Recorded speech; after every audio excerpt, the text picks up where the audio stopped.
ಜೀವನದಲ್ಲೆಲ್ಲ rebel ಆಗಿ ಬಂದಿದ್ದೀನಿ ನಾನು. ಅದನ್ನೇ ಇಲ್ಲೂ ತೊಗೊಂಡೆ. ಮತ್ತು ಯಾರಿಗೆ ಕಷ್ಟ ಅಂದ್ರೂ ಹೋಗಿಬಿಡ್ತಾಯಿದ್ದೆ, ಹೋಗಿ ಅವ್ರಿಗೆ ಮಾಡಿ. ಎಷ್ಟೋ ಜನ ಹೆಣ್ಮಕ್ಕಳು ನನ್ನ ಮನೆಯಲ್ಲಿ ನನ್ನ ಆಶ್ರಯದಲ್ಲಿ ಇದ್ದು ಇವತ್ತು ದೊಡ್ಡವರಾಗಿದ್ದಾರೆ. ಲಂಕೇಶ್ ಥರದವರು ನಮ್ಮ ಆಫೀಸ್ಗೆ ಪತ್ರ ಬರೆಯೋರು ನನ್ನ ವಿರುದ್ಧ. ನಾನು ಕಡೆಗೆ ಏನು ಹೇಳೋಕ್ಕೆ ಶುರು ಮಾಡಿದೆ ಅಂದರೆ, ಅವ್ರ ಪತ್ರಿಕೆ ಸೇಲ್ ಆಗ್ತಿರೋದೇ ಅವ್ರು ನನ್ನ ಬಗ್ಗೆ ಬರೆಯೋದ್ರಿಂದ ಅಂತ. ಅವ್ರ ಮೇಲೆ ಕೇಸು ಹಾಕಿದೆ ಒಂದು ಸಲ, ಮಾನನಷ್ಟ ಮೊಕದ್ದಮೆ ಹಾಕಿ 8 ವರ್ಷ ಕಟ್ಟಕಟ್ಟೆಯಲ್ಲಿ ನಿಲ್ಲಿಸಿದವ್ರನ್ನು. 8 ವರ್ಷ ನಡೀತು. ಆಮೇಲೆ ಅಪಾಲಜಿ ಕೇಳಿದ್ರು, ಕೇಸ್ ವಾಪಸ್. ದೊಡ್ಡ ರೌಡಿ ನಮ್ಮ ಜಯರಾಜ್ ನಮ್ಮ ಮನೆಗೆ ಬರೋನು, ಅಕ್ಕಿ ರೊಟ್ಟಿ ಮಾಡಿಕೊಡಿ ಅಮ್ಮ, ನನಗೆ ಅನ್ನ ಕೈ ತುತ್ತು ಹಾಕಿ ಅಮ್ಮ, ಸೊಪ್ಪಿನ ಹುಳಿ ಕೈ ತುತ್ತು ಹಾಕಿ ಅಮ್ಮ ತಿನ್ನೋನು. ನಾನು ಹಾಕ್ತಿದ್ದೆ. ಜೊತೇಲಿ ಎಷ್ಟು ಅವನ ಜೊತೆ ಓಡಾಡಿದ್ದೀನಿ. ಅವನ ಮನೆಗೆ ಊಟಕ್ಕೆ ಕರೆದಾಗ ಮಕ್ಕಳನ್ನು ಕರ್ಕೊಂಡು ಊಟಕ್ಕೆ ಹೋಗಿದ್ದೀನಿ. ನನಗೆ ಯಾವುದೋ ಇವ್ರು ಕೆಟ್ಟವರು ಅಂತ ಅನಿಸೇ ಇಲ್ಲಮ್ಮ. ಯಾರ ಬಗ್ಗೆನೂ ನನಗೆ ಕೆಟ್ಟದ್ದು ಕಾಣೋದೇ ಇಲ್ಲ. ಅಂದರೆ ನನಗೆ ಕಲ್ಪನಾ ಒಬ್ಬಳೆ, ಅವಳು ತುಂಬ ಕ್ಲೋಸ್ ಫ್ರೆಂಡ್ಸ್ ನಾವು. ಅವಳಿಗೆ ಯಾವ ಥರ ಬ್ಲೌಸ್ ಹೊಲಿಸ್ತಾಳೋ ನಾನು ಆ ಥರ ಬ್ಲೌಸ್ ಹೊಲಿಸ್ತಿದ್ದೆ. ನಾನು ವೈಟ್ ಸ್ಯಾರಿ ಉಡ್ತಿದ್ದೆ, ಅವಳು ವೈಟ್ ಸ್ಯಾರಿ ಉಡೋಳು. ವೈಟ್ ಬಳೆ ಹಾಕ್ತಿದ್ವಿ, ಎಲ್ಲ ವೈಟು. ಮ್ಯಾಮ್, ನಾನು ನೋಡಿದಿರೋ ಹಾಗೆ ನೀವು ರಾಜ್ಕುಮಾರ್ ಫ್ಯಾಮಿಲಿಗೂ ಕೂಡ ತುಂಬಾ ಕ್ಲೋಸ್ ಆಗಿ, ತುಂಬ ಫ್ರೆಂಡ್ಸ್. ಹೌದು, ತುಂಬ ಫ್ರೆಂಡ್ಸ್. ನಾವು ಪರ್ಸನಲ್ಲೆಲ್ಲ ಹೇಳ್ಕೊಳ್ಳೋ ಅಷ್ಟು ಫ್ರೆಂಡ್ಸ್. ಏನೂ ಇಲ್ಲದೆ ಇದ್ದ ದಿನಗಳಲ್ಲಿ ಹೇಗೆ ನಾವು ಕಾಲ ಕಳೆದ್ವಿ, ಹೆಂಗೆ ಮಾಡಿದ್ವಿ, ಹೇಗೆ ನಾವು ಈ ಸಾಮ್ರಾಜ್ಯ ಕಟ್ಟಿದೆ, ಎಲ್ಲ ಎಷ್ಟು ಜನ ವಿರೋಧಿಗಳಿದ್ದರು, ಯಾರ್ಯಾರು ನಮ್ಮನ್ನು ಎಕ್ಸ್ಪ್ಲಾಯ್ಟ್ ಮಾಡಿದರು, ಪ್ರತಿಯೊಂದು ಹೇಳೋರು.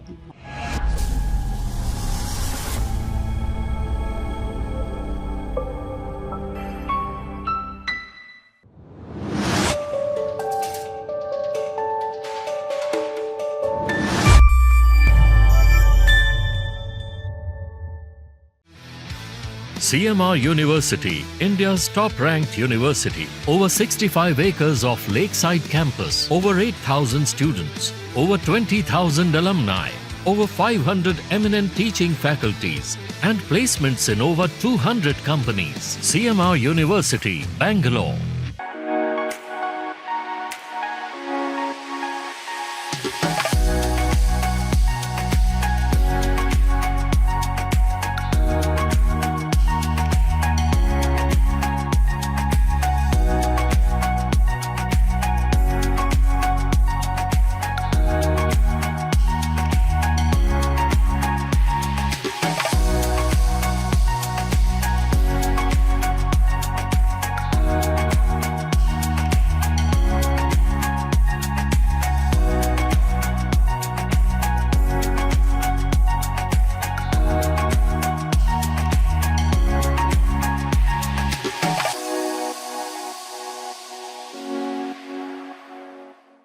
ನಾನು ವಿಜಯ ಮ್ಯಾಮ್ಗೆ ಫೋನ್ ಮಾಡಿದಾಗ ನಾನು ಬಂದು ಏನು ಮಾತಾಡಲಿ, ಬೇಡಮ್ಮ, ಸಾಕಷ್ಟು ಎಲ್ಲ ಕಡೆಗೂ ನಾನು ಮಾತಾಡಿದ್ದೀನಿ, ನಾನು ಇನ್ನೂ ಒಂದು ಇಂಟರ್ವ್ಯೂ ಪಾಡ್ಕಾಸ್ಟ್ಗೆ ಅಂತ ನಾನು ಬರಲ್ಲ, ಏನು ಮಾತಾಡೋದಕ್ಕಿಲ್ಲ ಅಂತ.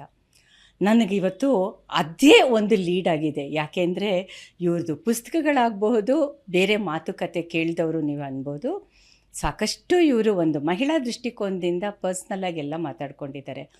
ಆದರೆ ಇವತ್ತಿನ ದಿನ ಇವತ್ತು ನಮ್ಮ ಸ್ಟುಡಿಯೋಗೆ ಬಂದಿರೋದು ಅವರ ಒಂದು ಜರ್ನಿ, ಅವರ ಒಂದು ಬದುಕು, ಜರ್ನಲಿಸಮ್ ಬದುಕು. ಅದನ್ನು ಶುರು ಮಾಡಿದ್ದು ಪ್ರಜಾಮತದಿಂದ, ಮಲ್ಲಿಗೆಯಿಂದ, ಆಮೇಲೆ ರೂಪತಾರ, ತುಷಾರ ಈ ಪತ್ರಿಕೆಗಳ ಮುಂದೆ ಹೋಗಿ ಇವತ್ತು ಬೌಂಡ್ರಿ ಬಿಟ್ಟು ಹೊರಗೆ ಬಂದಿರೋಂತಹ ಮೇಡಮ್ಮು ನಮ್ಮ ಪ್ರೀತಿಯ ಇಳಾ ವಿಜಯಮ್ಮ, ವಿಜಯ ಆಂಟಿ, ವಿಜಯ ಮ್ಯಾಮ್, ಈ ಥರದವರು. ಇವರು ಒಂಥರ ಎನ್ಸೈಕ್ಲೋಪೀಡಿಯಾ ಅಥವಾ ಗೂಗಲ್ ಅಂತ ಹೇಳಬಹುದು ನಮ್ಮ ಕಲ್ಚರಲ್ ಫೀಲ್ಡಲ್ಲಿ. ವುಮೆನ್ ಫಾರ್ ಆಲ್ ಸೀಸನ್ಸ್ ಅಂತ ಹೇಳ್ತಾರೆ ಇವ್ರಿಗೆ. ನೀವು ಅವ್ರ ಬಗ್ಗೆ ಒಂದು ಸ್ವಲ್ಪ ಗೂಗಲ್ ಮಾಡಿ, ನಿಮಗೆ ಸಿಗುತ್ತೆ. ಅದೇ ತರಹ ಆಗ ಹಿಂದಿ ಸಿನಿಮಾ ಸ್ಟಾರ್ಡಸ್ಟು, ಫಿಲಮ್ ಫೇರು ಎಲ್ಲ ಇದೆಯಲ್ಲ, ದೇವಯಾನಿ ಚೌಬಲ್ ಅಂತ ಇದ್ದರು. ಅವರು ನ್ಯಾಷನಲ್ ಲೆವೆಲಲ್ಲಿ, ಬಿಕಾಸ್ ಇಂಗ್ಲೀಷಲ್ಲಿ ಆಕೆ ಬರಿತಾ ಇದ್ದಿದ್ದರಿಂದ ತುಂಬ ಪಾಪ್ಯುಲರ್ ಆಗಿದ್ದರು. ಅದೇ ತರಹ ನಾನು ಜರ್ನಲಿಸಮ್ಗೆ ಬಂದಾಗ ತುಂಬ ಕ್ಯೂರಿಯಸ್ ಆಗಿದ್ದೆ, ಯಾರು ಇವರು ವಿಜಯ ಮೇಡಮ್ ಅಂದರೆ, ವಿಜಯ ಅಂದರೆ ಅಂತ. ಇವರನ್ನು ಕನ್ನಡದ ದೇವಯಾನಿ ಚೌಬಲ್ ಅಂತ ಇಂಡಿಯನ್ ಎಕ್ಸ್ಪ್ರೆಸ್ಸಲ್ಲಿ VN ಸುಬ್ರಾವ್ ಅಂತ ಇದ್ದರು. ಅವರು ಇವರಿಗೆ ಆ ಹೆಸರನ್ನ ಇಟ್ಟಿದ್ರಂತೆ, ಹೇಳ್ತಾ ಇದ್ರಂತೆ. ನಿಜ, ನಾವೆಲ್ಲನೂ ಜರ್ನಲಿಸಮ್ ಶುರು ಮಾಡಿದಾಗ ಒಂಥರ ಓವರ್ ಅಡ್ಮಿರೇಷನ್, ಒಂಥರ ಒಳಗಡೆ ಹೆದರಿಕೆ. ವಾವ್ ಅನ್ನೋ ಕ್ಯಾರೆಕ್ಟರು. ಬಿಕಾಸ್ ವಿಷ್ಣು ಆಗ್ಬೋದು, ಅಂಬರೀಷ್ ಆಗ್ಬೋದು, ರಾಜ್ಕುಮಾರ್ ಆಗ್ಬೋದು, ಇವರೆಲ್ಲರೂ ಬಹಳ ಸರಾಗವಾಗಿ, ಬಹಳ ಫ್ರೆಂಡ್ಲಿಯಾಗಿ ಇವ್ರ ಹತ್ರ ಮಾತಾಡ್ತಾಯಿದ್ರು. ಬರ್ರಿ ಇನ್ಫಾರ್ಮಲ್ ಆಗಿದ್ದರು. ಅದು ಹೆಂಗೆ ಅನ್ನೋ ಥರ ಅನ್ನಿಸ್ತಿತ್ತು. ಒಂದು ದಿನ ಸಿನಿಮಾ, ಇನ್ನೊಂದು ದಿನ ನಾಟಕ, ಮತ್ತೊಂದು ದಿನ ಸಾಹಿತ್ಯ, ಮಗದೊಂದು ದಿನ ಫೆಮಿನಿಸಮು, ಆ ಮೂಮೆಂಟು, ಆ್ಯಕ್ಟಿವಿಸಮು, ಮತ್ತೊಂದು ದಿನ ಪವರ್ ಹೌಸು, ವಿಧಾನಸೌಧ. ವಾರಕ್ಕೆ 7 ದಿನ ಕೂಡ 7 ಡಿಫ್ರೆಂಟ್ ಕ್ಯಾರೆಕ್ಟರ್ಸು. ಇವರು ನಡೆದು ಬಂದ ಹಾದಿ, ಇವರು ಕೆಲಸ ಮಾಡ್ತಾ ಇದ್ದಿದ್ದು. ನಾವು ಜರ್ನಲಿಸಮ್ಗೆ ಬಂದಾಗ ನನಗೆ ಇವ್ರ ಬಗ್ಗೆ ಓದಿದ್ದೆ ಅಷ್ಟೇ, ರೂಪತಾರದಲ್ಲಿ ಕೇಳಿರಲಿಲ್ಲ, ನೋಡೂ ಇರಲಿಲ್ಲ, ಓದಿ ಮಾತ್ರ ಪರಿಚಯ ಆಯಿತು. ನನ್ನ ಫಸ್ಟ್ ಎಡಿಟರ್ R ನರಸಿಂಹ ಹೇಳ್ತಾಯಿದ್ರು, ವಿಜಯ ಅಂತ ಒಬ್ಬರಿದ್ದಾರೆ, ಅವರನ್ನು ನೀನು ಮೀಟ್ ಮಾಡಬೇಕು, ಅವ್ರು ಸರಿಸಮವಾಗಿ ನೀನು ಕೆಲಸ ಮಾಡೋದಕ್ಕೆ ಆಗುತ್ತಾ ಅಂತ. ನನಗೆ ವಿಜಯ ಮೇಡಮ್ ಅಂತಂದರೆ ಯಾರೂ ಗೊತ್ತಿಲ್ಲ, ಸ್ಪೆಲ್ಲಿಂಗೂ ಗೊತ್ತಿಲ್ಲ. ಇವ್ರನ್ನ ಸಿನಿಮಾ ಜರ್ನಲಿಸಮಲ್ಲಿ ಮೀಟ್ ಮಾಡಿದಾಗ ಅವತ್ತು very first day, lovers first sight ಅಂತ ಹೇಳ್ತಾರಲ್ಲ, ಇಂಪ್ರೆಷನ್ ಅಟ್ ಫಸ್ಟ್ ಸೈಟ್, ಅವತ್ತು ಹೇಗಿತ್ತು ಇವತ್ತಿನವರೆಗೂ ಹಾಗೇ ಇದೆ. Mesmerising character. ಅವ್ರು ಎದುರುಗಿದ್ದಾರೆ ಅಂತ ನಾನು ಹೇಳ್ತಾ ಇಲ್ಲ, ಬಿಕಾಸ್ ಎಲ್ಲ ವಿಷಯದಲ್ಲೂ ಕೂಡ ಗೊತ್ತಿದೆ. ಮತ್ತು ಒಂದು ಪ್ಯಾಷನೇಟಾಗಿ ಅವರು ನಮ್ಗಳ ಜೊತೆಗೆ ಇರ್ತಾರೆ, ಅರ್ಥ ಮಾಡ್ಕೋತಾರೆ. ಅದು ನಮಗೆ ಬಹಳ ಇಂಪಾರ್ಟೆಂಟ್ ಆಗುತ್ತೆ. ಒಬ್ಬ ಜರ್ನಲಿಸ್ಟಾಗಿ, ಆ್ಯಕ್ಟಿವಿಸ್ಟ್ ಅಂತ ನಾನು ಆವಾಗಲೇ ಹೇಳಿದ್ದೆ. ಜರ್ನಲಿಸ್ಟ್ ಆಗಿ ಇವರು ಫಸ್ಟು ಅವರ ಒಂದು ಪಬ್ಲಿಕ್ ಲೈಫ್, ಸೋಷಲ್ ಲೈಫ್ನ ಶುರು ಮಾಡಿದ್ದು. ಬೆಂಗಳೂರಿಗೆ ಬಂದು PhD ಮಾಡಿದ್ರಿ, ಶ್ರೀರಂಗರ ಬಗ್ಗೆ ಅಧ್ಯಯನ ಮಾಡಿ PhD ತೊಗೊಂಡು ಡಾಕ್ಟರ್ ವಿಜಯ ಆದ್ರಿ. ನೀವು ದಾವಣಗೆರೆಯಿಂದ ಬೆಂಗಳೂರಿಗೆ ಹೆಂಗೆ ಬಂದ್ರಿ? ದಾವಣಗೆರೆಯಲ್ಲಿ ಓದ್ತಾ ಇದ್ದೆ ನಾನು. ನನ್ನ ತವ್ರ ಮನೆ ಅದು. ಅಂದರೆ ನಮ್ಮ ತಾತ ಅಲ್ಲೇ ಇದ್ದರು, ನಮ್ಮ ತಾತ, ನಮ್ಮ ತಂದೆ ಎಲ್ಲ. ನನಗೆ ತಾಯಿ ಭಾಳ ಬೇಗ ತೀರ್ಕೊಂಬಿಟ್ರು. ಹಾಗಾಗಿ ಒಂಥರ ಒಂಟಿಯಾಗಿ, ಒಂದೇ ಹೆಣ್ಮಗಳಾಗಿ ಸುತ್ತ ಗಂಡಸರ ಮಧ್ಯೆ ಬೆಳೆದೆ. ಭಾಳ ಚಿಕ್ಕ ವಯಸ್ಸಿಗೆ, ಅಂದರೆ SSLC ಪರೀಕ್ಷೆ ಬರೆದಿದ್ದೆ, ಇನ್ನೂ ರಿಸಲ್ಟ್ ಬಂದಿರಲಿಲ್ಲ. ನನ್ನ ಮದುವೆ ದಿನ ರಿಸಲ್ಟ್ ಬಂತು. ಓಕೆ. ಅವತ್ತು ಮದುವೆ ಮಾಡಿದ್ರು, ದಾವಣಗೆರೆಯಲ್ಲೇ ಮದುವೆ ಮಾಡಿದ್ರು. ಮದುವೆ ಮಾಡ್ಕೊಂಡು ಬಂದಿದ್ದು ಬೆಂಗಳೂರಿಗೆ. ಅದು 1959. ಓಕೆ. ಆವಾಗ ಬಂದಮೇಲೆ ತುಂಬ ಟಿಪಿಕಲ್ ಹೌಸ್ ವೈಫ್ ನಾನು. ಅಂದರೆ ಮನೆ ಬಿಟ್ಟು ಹೊರಗಡೆ ಏನು ಅಂದರೆ ಏನೂ ಗೊತ್ತಿಲ್ಲ. ಕುಟುಂಬದ ನಿರ್ವಹಣೆ ಹೀಗೆ. ಮುಂದೆ ನಾವು ಯಾವುದೋ ಕಾರಣಕ್ಕೆ ಬೇರೆ ಮನೆ ಮಾಡ್ಕೊಂಡು ಹೋಗಬೇಕಾಯ್ತು. ಚಾಮರಾಜಪೇಟೆಯಲ್ಲಿ ಬೇರೆ ಮನೇಲಿದ್ವಿ ನಾವು, ನಾನು, ನನ್ನ ಗಂಡ, ನನ್ನ ಮಕ್ಕಳು, 2 ಮಕ್ಕಳು ನನಗೆ. ಹೌದು, B. ಸುರೇಶ್ ಅಂತ ನಿಮ್ಮೆಲ್ರಿಗೂ ಗೊತ್ತಿರುವಂಥ ಥಿಯೇಟರ್ ಆ್ಯಂಡ್ ಸಿನಿಮಾದಲ್ಲಿ ವೆರಿ ಪಾಪ್ಯುಲರ್. ಮತ್ತು ಇಳಾ ಪತ್ರಿಕೆ, ಇಳಾ ಪ್ರಕಾಶನ ಗೊತ್ತಿದೆಯಲ್ಲ, ಅದನ್ನು ನೋಡ್ಕೋತಾ ಇರೋ ಗುರುಮೂರ್ತಿ. ಇವ್ರ ಮಕ್ಕಳೆಲ್ಲ ನಮಗೆ ತುಂಬ ಒಳ್ಳೆ ಫ್ರೆಂಡ್ಸ್. ಕರೆಕ್ಟ್ ಇದೆ ಈ ಇನ್ಫಾರ್ಮೇಷನ್? ಅವರ ಆ ದಿನಗಳಲ್ಲಿ ನನಗೆ ಹೀಗೆ ನಾನೊಂದು ಪಬ್ಲಿಕ್ ಫಿಗರ್ ಆಗ್ತೀನಿ ಅಂತ ಅಂದ್ಕೊಂಡಿರಲಿಲ್ಲ. ಅದು ಅನಿವಾರ್ಯ ಕಾರಣಗಳಿಂದ ನಾನು ಒಂಟಿಯಾಗಿ ಬದುಕಬೇಕಾಯ್ತು. ನಾನು ಮತ್ತು ನನ್ನ 2 ಮಕ್ಕಳನ್ನು ಸಾಕಬೇಕಾಯ್ತು. ಈ ಹಿನ್ನೆಲೆಯಲ್ಲಿ ನಾನು ಅಷ್ಟೊತ್ತಿಗೆ ನಾನು ಇನ್ನೂ ಬರೀ BA ಮಾಡ್ಕೊಂಡಿದ್ದೆ. ಸುಮ್ಮನೆ ಮಕ್ಕಳು SLC ದೊಡ್ಡ ಮಗ SLC ಓದ್ತಿದ್ದಾಗ ನಾನು ಈವ್ನಿಂಗ್ ಕಾಲೇಜಲ್ಲಿ ಆಚಾರ್ಯ ಪಾಠಶಾಲೆಯಲ್ಲಿ BA ಮಾಡಿಕೊಂಡೆ. ಇಬ್ಬರು ಒಟ್ಟೊಟ್ಟಿಗೆ ರಿಸಲ್ಟ್ಗಳು ಎಲ್ಲ. ಅದು ಸುಮ್ಮನೆ ಅದೊಂದು ಹೊತ್ತು ಕಲಿಯೋಕ್ಕೆ ಅಂತಾರಲ್ಲ, ಹಾಗೆ. ನಾನು ಅದರಿಂದೇನೋ ದೊಡ್ಡ ಉದ್ದೇಶ ಏನೂ ಇರಲಿಲ್ಲ. ಓದಬೇಕು ಅಷ್ಟೇ, ಎಲ್ಲ ಏನೋ ಮಾಡ್ತಾರಲ್ಲ, ನಾನು ಏನಾದರೂ ಮಾಡಬೇಕು ಅಂತ ಮಾಡಿದ್ದು. ಅದು BA ಆದ ಮತ್ತೊಂದು 8-10 ವರ್ಷ ಆದಮೇಲೆ MA ಮಾಡಿದೆ. ಓಕೆ. ಕೂಡಲೇ ಓದು ಒಂದು ಅಗತ್ಯ, ಅನಿವಾರ್ಯ ಅಂತ ಅಂದ್ಕೊಂಡಿರಲಿಲ್ಲ ನಾನು. ಆದರೆ ಇರೋದ್ರಲ್ಲೇ ಹಾಗೆ ನಡ್ಕೊಂಡು ಹೋಗ್ತಿತ್ತು. ಅನಿವಾರ್ಯ ಕಾರಣಗಳಿಂದ ನಾನು ಪತ್ರಿಕೋದ್ಯಮ, ನನಗೆ ಬರೆಯೋದು ಬಿಟ್ಟರೆ ಬೇರೆ ಏನು ಗೊತ್ತಿರಲಿಲ್ಲ. ಬರೆಯೋದು ಅಂದರೂ ಕೂಡ ಒಂಥರ ಟ್ರೆಡಿಷನಲ್ ರೈಟಿಂಗ್. ಮನೇಲಿ ನಮ್ಮ ತಾತ ಎಲ್ಲ ಪುರೋಹಿತರು. ಅದು ಒಂದು ಭಾಷೆ ಇದೆ ನೋಡಿ, ಹಳೆ ಕಾಲದ ಭಾಷೆ. ಒಂಥರ ಪುರಾಣಗಳ ಭಾಷೆ ಆ ಥರ ಬರಿತಾ ಇದ್ದೆ. ಅಂದರೆ ಪತ್ರಗಳೆಲ್ಲ ಬರೀತಿದ್ದೆ, ಅದೆಲ್ಲ ಒಂದು ಅಭ್ಯಾಸ ಇತ್ತು. ಹಾಗಾಗಿ ನಾನು ಅನಿವಾರ್ಯವಾಗಿ ದುಡಿಲೇಬೇಕಾಗಿದ್ದರಿಂದ ಪತ್ರಿಕೆಗೆ ಸೇರಿದೆ. ಅಂದರೆ ನಿಮಗೆ ಬರವಣಿಗೆ ಗೊತ್ತಿದೆ ಅಂತ ವಿಷಯ ಯಾರಿಗೆ ಗೊತ್ತಾಯಿತು? ಯಾರಿಗೂ ಗೊತ್ತಿಲ್ಲ. ಅದು ಏನಾಯಿತು, ಲೇಖಕಿಯರ ಸಂಘ ಅಂತಿತ್ತು, ಕನ್ನಡ ಲೇಖಕಿಯರ ಸಂಘ ಅಂತ. ಕನ್ನಡ ಲೇಖಕಿಯರ ಸಂಘದಲ್ಲಿ ನಾನು ಸೇರಿಕೊಂಡೆ. ಸುಮ್ಮನೆ ಅದೆಲ್ಲ ಅದರಿಂದ ಏನೋ ಆಗಿಬಿಡುತ್ತೆ ಅಂತಿಲ್ಲ, ನನಗೊಂದು ಕುತೂಹಲಕ್ಕೆ. ಅವರೇನು ಮಾಡ್ತಾಯಿದ್ರು, ಈ ಕಾರ್ಯಕ್ರಮಗಳು ಮಾಡುವಾಗ ಕಂಪೇರಿಂಗ್ ಮಾಡೋಕ್ಕೆ, ಅನೌನ್ಸ್ ಮಾಡೋಕ್ಕೆ, ಇದಕ್ಕೆಲ್ಲ ನನ್ನನ್ನು ಕರೆಯೋರು, ನೀನು ಮಾಡು ಅನ್ನೋರು. ಅಂದರೆ ಒಂಥರ ನಮ್ಮನ್ನು ಲೇಖಕಿಯರನ್ನು ಬೆಳೆಸುವ ಒಂದು ಕ್ರಮ. ಆವಾಗ ಆ ಕಂಪೇರಿಂಗ್ ಮಾಡೋದು ಅದೆಲ್ಲ ಮಾಡುವಾಗ ಸ್ವಲ್ಪ ಬರವಣಿಗೆಯನ್ನು ತಿದ್ದೋರಲ್ಲ, ಅದು ನೋಡಿಕೊಂಡು ಓ ಹೀಗೆಲ್ಲ ಬರೆಯೋದು ಹೀಗೆ. ಪತ್ರಿಕೆ ಈ ಪ್ರಜಾವಾಣಿ ಮತ್ತು ಅವಾಗ ಸಂಜೆವಾಣಿ ಅಂತ, ಪ್ರಜಾವಾಣಿಯವರದ್ದೇ ಒಂದು ಈವ್ನಿಂಗ್ ಇತ್ತು. ಓಕೆ. ಸೊ ಅದರಲ್ಲೊಬ್ಬರು ಸೋಮಯಾಜಲು ಅಂತ ಎಡಿಟರ್ ಇದ್ದರು. ಅವ್ರು ಯಾವುದೋ ಎಲ್ಲರೂ ಹೋದಾಗ ಒಂಚೂರು ಬರ್ಕೊಡಮ್ಮ ನೋಡೋಣ ಅನ್ನೋರು. ಹಾಗೆ ನಾನು ಯಾವುದಾದ್ರು ಕಾರ್ಯಕ್ರಮಕ್ಕೆ ಹೋದರೆ ಒಂದು ಸಣ್ಣ ರಿಪೋರ್ಟ್ ಮಾಡಿಕೊಡ್ತಿದ್ದೆ. ಅವ್ರಿಗೆ ಇಷ್ಟ ಆಯಿತು ನಾನು ಬರೀತಾ ಇದ್ದಿದ್ದು. ಸೊ ಇದು ಚೆನ್ನಾಗಿ ಬರೀತೀಯಲ್ಲಮ್ಮ ನೀನು ಅನ್ನೋರು. ಆಮೇಲೆ ಒಂದು ಸಲ ಈ ಲೇಖಕಿಯರ ಸಂಘದವರು ಒಂದು ಕಾರ್ಯಕ್ರಮ ಮಾಡಿದ್ರು, ಭಾಳ ವಿಶೇಷ ಅದು. ಅದೇನೆಂದರೆ ಆಶು ಕಾದಂಬರಿ. ಎಷ್ಟನೇ ಇಸ್ವಿನಲ್ಲಿ? 60s. ಓಕೆ. ಅದು ಕರೆಕ್ಟ್ ಡೇಟ್ ಜ್ಞಾಪಕ ಇಲ್ಲ ನನಗೆ. ಅದು ಏನು ಆಶು ಕಾದಂಬರಿ ಹೇಗೆ ಅಂದರೆ, ವಿಮಲ ರಂಗಾಚಾರ್ ಅವರು ಒಂದು ಸಣ್ಣ ಒಂದು ವಿಷಯ ಕೊಟ್ಟರು, ನಿಧಾನದ ಮದುವೆ. ಇದು ಟಾಪಿಕ್ಕು. ಈ ಟಾಪಿಕನ್ನು ಇಟ್ಕೊಂಡು MK ಇಂದಿರಾ ಅವರು ಒಂದು ಚಾಪ್ಟರ್ ಆನ್ ಸ್ಟೇಜ್, ಏನಿಲ್ಲ ಸಿದ್ಧತೆ ಇಲ್ಲ ಏನಿಲ್ಲ, ಅಲ್ಲೇ ಸ್ಥಳದಲ್ಲೇ ಅವರು ಒಂದು ಚಾಪ್ಟರು ಹಾಗೆ ಹೇಳಿಬಿಟ್ರು, ಪಟ ಅಂತ ಒಂದು ಚಾಪ್ಟರ್ ಹೇಳಿಬಿಟ್ರು. ನೆಕ್ಸ್ಟ್ ಚಾಪ್ಟರ್ ನಾನು ಹೇಳಬೇಕು ಅಂದರು. ಓಕೆ. ಅದು ಹೆಂಗೆ ಹೇಳಿದೆ ಗೊತ್ತಿಲ್ಲ ನನಗೆ, ಇವತ್ತಿಗೂ ಆಶ್ಚರ್ಯ ಆಗತ್ತೆ. ಒಂದು ಅಧ್ಯಾಯ ಹೇಳೇ ಬಿಟ್ಟೆ ನಾನು. ನಂದಾದಮೇಲೆ ಪ್ರೇಮ ಭಟ್ ಇದ್ದರು. ಪ್ರೇಮ ಭಟ್ ಆದಮೇಲೆ ಕನ್ಕ್ಲೂಡ್ ಮಾಡೋದಕ್ಕೆ HS ಪಾರ್ವತಿಯವರು. ಓಕೆ. ನೀವು 4 ಜನನೂ ನಮ್ಮ ಕನ್ನಡ ಸಾಹಿತ್ಯ ಅಥವಾ ನಮ್ಮ ಕಲ್ಚರಲ್ ಸೆಕ್ಟರಲ್ಲಿ ಸಾಕಷ್ಟು ಹೆಸರು ಮಾಡಿರೋರು. ಹೀಗೆ ಒಂದು ಇದು ಸ್ಟೇಜಲ್ಲೇ ಆಯ್ತದು, ಸಾಹಿತ್ಯ ಪರಿಷತ್ತೆ ಸ್ಟೇಜ್. ಅವಾಗ ಅದೇ ದೊಡ್ಡ ಜಾಗ ನಮಗೆ. ಅಲ್ಲಿಗೆ ಏನಾಗಿತ್ತು, ಈ ಪ್ರಜಾಮತ ಪತ್ರಿಕೆಯಲ್ಲಿ ಒಬ್ಬರು ಬಾಬು ಅಂತ ಇದ್ದರು. ಅವ್ರ ಹೆಸರು ಸಿದ್ದರಾಮಣ್ಣ ಅಂತಲೋ ಏನೋ, ಬಾಬು ಅಂತ ಕರೀತಿದ್ರು. ಅವರು ಮ್ಯಾನೇಜಿಂಗ್ ಡೈರೆಕ್ಟರ್. ಅವ್ರಿಗೇನು ಇಷ್ಟ ಆಯಿತು, ಇವರು ಚೆನ್ನಾಗಿ ಮಾತಾಡ್ತಾಯಿದ್ರು, ಚೆನ್ನಾಗಿ ಕತೆ ಹೇಳಿದ್ರು, ನಮ್ಮ ಪತ್ರಿಕೆಗೆ ಏನಾದ್ರು ಕೆಲಸ ಮಾಡ್ತೀರಾ ಅಂತ ಕೇಳಿದರು. ಇದು ವಾಲಂಟಿಯರಾಗಿ ಕೇಳಿದಾಗ ನಾನು ನನಗೂ ಏನೋ ಒಂದು ಉತ್ಸಾಹ ಒಪ್ಕೊಂಡ್ಬಿಟ್ಟು ಬರೀತಾ ಇದ್ದೆ. ಆಮೇಲೆ ಅವ್ರು ಏನು ಮಾಡಿದ್ರು, ಮಹಿಳೆ ಮತ್ತು ಮಕ್ಕಳ ಪುಟನ ನೀವು ನೋಡ್ಕೊಳ್ಳಿ ಅಂತ ಬಿಟ್ಟರು. ಆಫೀಸ್ಗೇನು ಹೋಗ್ತಾ ಇರಲಿಲ್ಲ. ಆದರೆ ಅವಾಗ ಹಾವೇಮ್ ನಾಗರಾಜರಾವ್ ಅಂತಿದ್ದರು ಎಡಿಟರು. ಅಲ್ಲಿ ಇನ್ನೊಬ್ಬರು ಬಾಸು ಅಂತ ಒಬ್ಬರಿದ್ದರು, ಭಾಳ ಫೇಮಸ್ಸಮ್ಮ ಅವರು. ಇವಾಗಿನ ಜರ್ನಲಿಸ್ಟ್ಗಳಿಗೆಲ್ರಿಗೂ ಜ್ಞಾಪಕ ಇದೆಯೋ ಇಲ್ವೋ, ಬಟ್ ಬಹಳ ದೊಡ್ಡ ಇದು ಅವರು ಇದ್ದರು.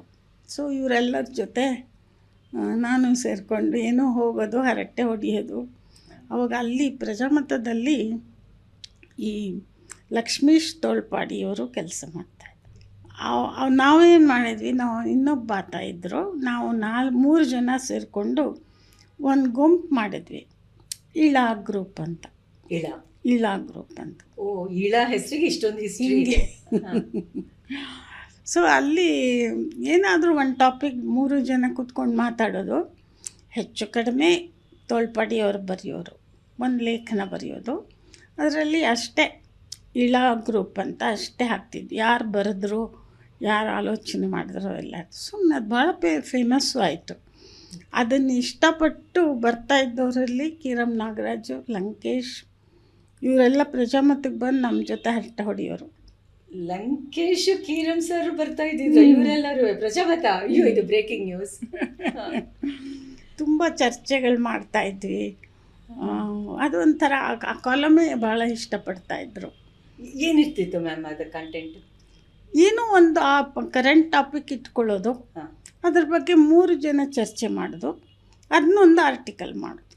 ಹಾಗೆ ಆ ಥರ ಸ್ವಲ್ಪ ಹೆಚ್ಚಿಗೆ ಜನದ ಒಡನಾಟ ಬಂತು ನನಗೆ. ಮತ್ತು ಪತ್ರಿಕೆ ಮಕ್ಕಳ ಮತ್ತು ಮಹಿಳೆಯರ ಪೇಜ್ ಆದ್ದರಿಂದ ಮಹಿಳೆಯರ ಪೇಜ್ಗೆಲ್ಲ ಆಗಲೇ ಲೇಖಕಿಯರ ಸಂಘ ಒಂದಿತ್ತಲ್ಲ, ಲೇಖಕಿಯರ ಸಂಘದ ಎಲ್ಲ ಲೇಖಕಿಯರಿಂದ ಬರೆಸ್ತಾ ಇದ್ದೆ. ಅವೆಲ್ಲ ತುಂಬಾ ಪಾಪ್ಯುಲರ್ ಆಗ್ತಿದ್ವು. ಯಾರೂ ಆ ಥರ ಲೇಖಕಿಯರ ಕೈಲಿ ಬರೆಸೋದು ಆ ಥರದ್ದೆಲ್ಲ ಪತ್ರಿಕೆಗಳಿರಲಿಲ್ಲ ಅವಾಗ. ಅದು ತುಂಬಾ ಇದಾಗಿತ್ತು. ಅಷ್ಟೊತ್ತಿಗೆ ಏನಾಯಿತು, 1971 ಅಂತ ಕಾಣುತ್ತೆ. ಆವಾಗ ಮಲ್ಲಿಗೆ ಬೆಂಗಳೂರು ಪ್ರೆಸ್ನಲ್ಲಿ ಶುರು ಆಯಿತು. ಅದೇನಾಯಿತು, ಬೆಂಗಳೂರು ಇವರಿಂದ ಅವ್ರು ಕೊಂಡ್ಕೊಂಡ್ರು. ಬೆಂಗಳೂರು ಪ್ರೆಸ್ ಮಾಲೀಕರು ಬೇರೆ ಇದ್ದರು, ಇವರು ಮಲ್ಲಿಗೆ ಮಾಲೀಕರು ಬೇರೆ ಇದ್ದರು. ಅವ್ರ ಹತ್ರ ಬೆಂಗಳೂರು ಪ್ರೆಸ್ನವ್ರು ಕೊಂಡ್ಕೊಂಡ್ರು. ಕೊಂಡ್ಕೊಂಡಾಗ ಆ ಪತ್ರಿಕೆ ಜೊತೆಗೆ ಮೊದಲಿಂದ ಎಡಿಟ್ ಮಾಡ್ತಾ ಇದ್ದಂಥ ಕೃಷ್ಣರಾಯರು ಅಂದರೆ ನಮ್ಮ ನಾಡಿಗೇರಿ ಕೃಷ್ಣರಾಯರು, ನಾಡಿಗೇರಿ ಕೃಷ್ಣರಾಯರು ಅವ್ರ ಅಸಿಸ್ಟೆಂಟ್ ಒಬ್ಬರು ಶಾಂತ ಅಂತಿದ್ದರು. ಅವರು ಬಂದರು ಕೆಲಸಕ್ಕೆ. ಬಟ್ ಕೃಷ್ಣರಾಯರಿಗೆ ಅಲ್ಲಿರೋಕ್ಕಾಗಲಿಲ್ಲ, ಅವರು ಇರಲಿಲ್ಲ. ಮ್ಯಾನೇಜಿಂಗ್ ಎಡಿಟರ್ ಆಗಿದ್ದವರು ತಾಂಡವೇಶ್ವರ ಅಂತ, ಶ್ರೀ ತಾಂಡವೇಶ್ವರ. ಆ ಕಾಲಕ್ಕೆ ಭಾಳ ದೊಡ್ಡ ಮನುಷ್ಯ. ಅವರು ಇದ್ದರು. ಅವರು ಯಾರ ಹತ್ರ ಹಿಂಗೆ ಹೇಳ್ಕೊಳ್ತಾ ಇದ್ರು ಅನಿಸುತ್ತೆ, ನನಗೆ ಸರಿಯಾದ ಒಬ್ಬ ಅಸಿಸ್ಟೆಂಟ್ ಬೇಕು ಅಂತ. ಆವಾಗ ಕೆನರಾ ಬ್ಯಾಂಕಲ್ಲಿದ್ದ H.G. ಸೋಮಶೇಖರ ರಾವ್, ನಮ್ಮ ನಾಟಕದವರು, ಅವ್ರಿಗೆ ಹೇಳಿದ್ದಾರೆ. ಅವರು ಇಲ್ಲಿ ಇದ್ದಾರೆ ಒಬ್ಬರು ಲೇಡಿ ಅಂಥೇಳಿ ನನಗೆ ಬಂದು ಹೇಳಿದರು, ನೀನೊಂದು ಅಪ್ಲೈ ಮಾಡ್ಕೊಳ್ಳಿ, ಪರಿಚಯ, ನೀನೊಂದು ಅಪ್ಲೈ ಮಾಡ್ಕೊಳ್ಳಮ್ಮ, ನಿಂಗಾಗತ್ತೆ, ನಾನು ಹೇಳಿ ಮಾಡಿಸ್ಬಿಡ್ತೀನಿ ಅಂತ. ಅಂದರೆ ಆ ಹೊತ್ತಿಗೆ ಆಗಲೇ ನಾನು ಒಂಟಿಯಾಗಿದ್ದೆ, 2 ಮಕ್ಕಳನ್ನು ಅನ್ನ ಊಟಕ್ಕೆ ಹಾಕಲೇಬೇಕಾಗಿತ್ತು, ಅದಕ್ಕಾಗಿ ದುಡಿಬೇಕಾಗಿತ್ತು. ಅದು ಮುಂಚೆ ಪ್ರಜಾಮತದಲ್ಲಿದ್ದಾಗ ಆ ಸಮಸ್ಯೆ ಇರಲಿಲ್ಲ ನನಗೆ, ಅದು ಸುಮ್ಮನೆ ಹವ್ಯಾಸ ಆಗಿತ್ತು. ಈಗ ಹಾಗಲ್ಲ, ಇದು ಹೊಟ್ಟೆಪಾಡಾಯಿತು ಪತ್ರಿಕೋದ್ಯಮ. ಹಾಗಾಗಿ ಮಲ್ಲಿಗೆ ಪತ್ರಿಕೆಗೆ ಅಸಿಸ್ಟೆಂಟ್ ಎಡಿಟರಾಗಿ ಸೇರಿಕೊಂಡೆ. ಅದು ತಿಂಗಳ ಪತ್ರಿಕೆ. ಬಟ್ ನಾನು ಹೋದ್ಮೇಲೆ ಏನು ಮಾಡಿದೆ, ಸ್ವಲ್ಪ ಸಾಹಿತಿಗಳನ್ನು ಇಂಟರ್ವ್ಯೂ ಮಾಡೋದು, ಅಡಿಗರ interview, Ananthamurthy interview, Kambar interview, ಹೀಗೆ ಇವೆಲ್ಲ ಮಾಡಿದ್ರಿಂದ ಸ್ವಲ್ಪ ಎಲ್ಲ ಸಾಹಿತಿಗಳ ಮನೆಯಲ್ಲಿ ಮಲ್ಲಿಗೆ ಕಾಣಿಸೋಕ್ಕೆ ಶುರುವಾಯಿತು. ಅಂದರೆ ಆವಾಗ ಆ ಪಾಪ್ಯುಲರ್ ಲೆವೆಲ್ನಲ್ಲಿ ಸಾಹಿತಿಗಳನ್ನು ಯಾರು ಮಾತಾಡಿಸ್ತಿರ್ಲಿಲ್ಲ, ಅವ್ರುಗಳು ಸಂದರ್ಶನ ಮಾಡುವಂಥ ಪತ್ರಿಕೆ ಯಾವುದು ಇರಲಿಲ್ಲ. ಹಾಗಾಗಿ ಅದು ತುಂಬಾ ಪಾಪ್ಯುಲರ್ ಆಯಿತು. ಮತ್ತು ಎಲ್ಲ ಸಾಹಿತಿಗಳ ಮನೆಯಲ್ಲಿ ಮಲ್ಲಿಗೆ ಇರ್ತಿತ್ತು. ಆ ಚೀಪ್ ಟಾಕ್ ಹೊರಟೋಯ್ತು, ಅದರ ಬಗ್ಗೆ ಒಂದು ಚೀಪ್ ಟಾಕ್ ಇತ್ತು, ಅದು ಹೊರಟೋಯ್ತು. ಹಾಗಾಗಿ ನಮಗೆಲ್ಲೋ ಒಂದು ಕಡೆ ಮಲ್ಲಿಗೆ ಅಂದರೆ ಸ್ವಲ್ಪ ಘನತೆ ಇರೋ ಪತ್ರಿಕೆ. ನನಗೆ ಅವಾಗ 200 ರೂಪಾಯಿ ಸಂಬಳ ಕೊಡ್ತಿದ್ರು. ಮಾಡ್ತಾ ಇರುವಾಗಲೇ ಒಂದು ಈ ಉದಯವಾಣಿ ಶುರುವಾಯಿತು ಮಣಿಪಾಲದಲ್ಲಿ. ಅದಕ್ಕೆ ಮುಂಚೆ ಆ ಪೇಪರ್ ಇರಲಿಲ್ಲ, ಉದಯವಾಣಿ ಶುರುವಾದಾಗ ಅಲ್ಲಿಗೆ ನನ್ನ ರಿಲೇಟಿವ್ ಒಬ್ಬರಿದ್ದಾರೆ, ಗುರುರಾಜ್ ಅಂತ, ಅವರು, ಆಮೇಲೆ ಸೂರಮಕ್ಕ ಅಂತ, ಆಮೇಲೆ ಹರ್ಷ ಅಂತ ಒಬ್ಬರಿದ್ದರು, ಅವರು ಹೋಗ್ಬಿಟ್ಟಿದ್ದಾರೆ ಈಗಿಲ್ಲ, ಕನ್ನಡಪ್ರಭದಲ್ಲಿದ್ದರು. ಅವರು 3 ಜನ ಅಲ್ಲಿಗೆ ಹೋದರು ಮಣಿಪಾಲಕ್ಕೆ ಕೆಲಸಕ್ಕೆ. ನನ್ನ ರಿಲೇಟಿವ್ ಒಬ್ರು ಅಲ್ಲಿದ್ದರಲ್ಲ, ಅವ್ರು ಮೈಕೋನಲ್ಲಿ ಇದ್ದವ್ರು ಬಿಟ್ಟು ಅಲ್ಲಿ ಹೋಗಿದ್ರು ಗುರುರಾಜ್. ಅವರು ಏನು ಮಾಡೋರು, ನನ್ನ ಸಹಾಯ ತಗೊಳ್ಳೋರು. ಯಾಕೆಂದರೆ ಮಣಿಪಾಲದಲ್ಲಿ ಉದಯವಾಣಿ ಇದ್ದರೆ ಬೆಂಗಳೂರಿನಲ್ಲಿ ತಾನೇ ಮೇಜರ್ ಸಾಹಿತಿಗಳು ಎಲ್ಲ ಇರೋದು, ಕಲ್ಚರಲ್ ಇದೆಲ್ಲ. ಸೊ ನಮಗೊಂದು ಸ್ವಲ್ಪ ಸಹಾಯ ಮಾಡು ಅನ್ನೋರು. ದೀಪಾವಳಿ ಸಂಚಿಕೆಗೆ ಅದಕ್ಕೆಲ್ಲ ಹೆಲ್ಪ್ ಮಾಡ್ತಾಯಿದ್ದೆ, ಸ್ಪೆಷಲ್ ಇಶ್ಯೂಸ್ಗೆ. ಅದೇನಾಯಿತು, ನನ್ನ ಕೇಪಬಿಲಿಟಿ ಗೊತ್ತಾಯ್ತು ಅವ್ರಿಗೆ. ಗೊತ್ತಾಗಿ ತುಷಾರ ಶುರುವಾಯಿತು. ತುಷಾರ ಅದಕ್ಕೆ ಮೊದಲಿರಲಿಲ್ಲ, ಬರೀ ಉದಯವಾಣಿ ಮಾತ್ರ ಇತ್ತು. ಅದು ಉದಯವಾಣಿಗೆ ಬರಿತಾ ಇದ್ದೆ ನಾನು. ತುಷಾರ ಶುರುವಾದಾಗ ತುಷಾರಕ್ಕೆ ನನ್ನನ್ನು ತಗೊಳ್ಬೇಕು ಅಂತ ಬಂತು. ಮಾತಾಡಿಕೊಂಡು 400 ರೂಪೀಸ್ ಆಫರ್ ಮಾಡಿದರು. 200 400 ವೆರಿ ಗುಡ್ ಪ್ರಮೋಷನ್. ಸೊ 400 ರೂಪಾಯಿ ಸಂಬಳ ಬರುತ್ತೆ ಅಂತಂದು ಅಲ್ಲಿಂದ ಅಲ್ಲಿಗೆ ಹೋದೆ. ತಿಂಗಳಿಗೆ ಒಂದು ಸಲ ಹೋಗ್ತಾ ಇದ್ದೆ ಅಲ್ಲಿಗೆ, ಮಣಿಪಾಲಕ್ಕೆ. ಪತ್ರಿಕೆ ವಿನ್ಯಾಸ, ಅಲ್ಲಿಗೆ ಯಾವುದು ವಿಶೇಷ ಲೇಖನ, ಇವನ್ನೆಲ್ಲ ನಮ್ಮ MD ಜೊತೆ ಚರ್ಚೆ ಮಾಡಬೇಕಾಗಿ. ಯಾವಾಗ ಅವಾಗ ಯಾರಾಗಿದ್ರು MD? ಅವಾಗ ಮೋಹನ್ ದಾಸ್ ಪೈ ಅಂತ ಇದ್ದರು. ಮೋಹನ್ ದಾಸ್ ಪೈ, ಓಕೆ. ಅವ್ರು ತುಂಬ ಕಲ್ಚರಲಿ ವೆರಿ ಲರ್ನೆಡ್ ಪರ್ಸನ್, ತುಂಬ ಒಳ್ಳೆ ಐಡಿಯಾಸ್ತು. ಅವ್ರು ಆ್ಯಕ್ಚುಲಿ ಎಡಿಟರ್ ಅಂತ ಇದ್ದಿದ್ದು ಸತೀಶ್ ಪೈಗಳು.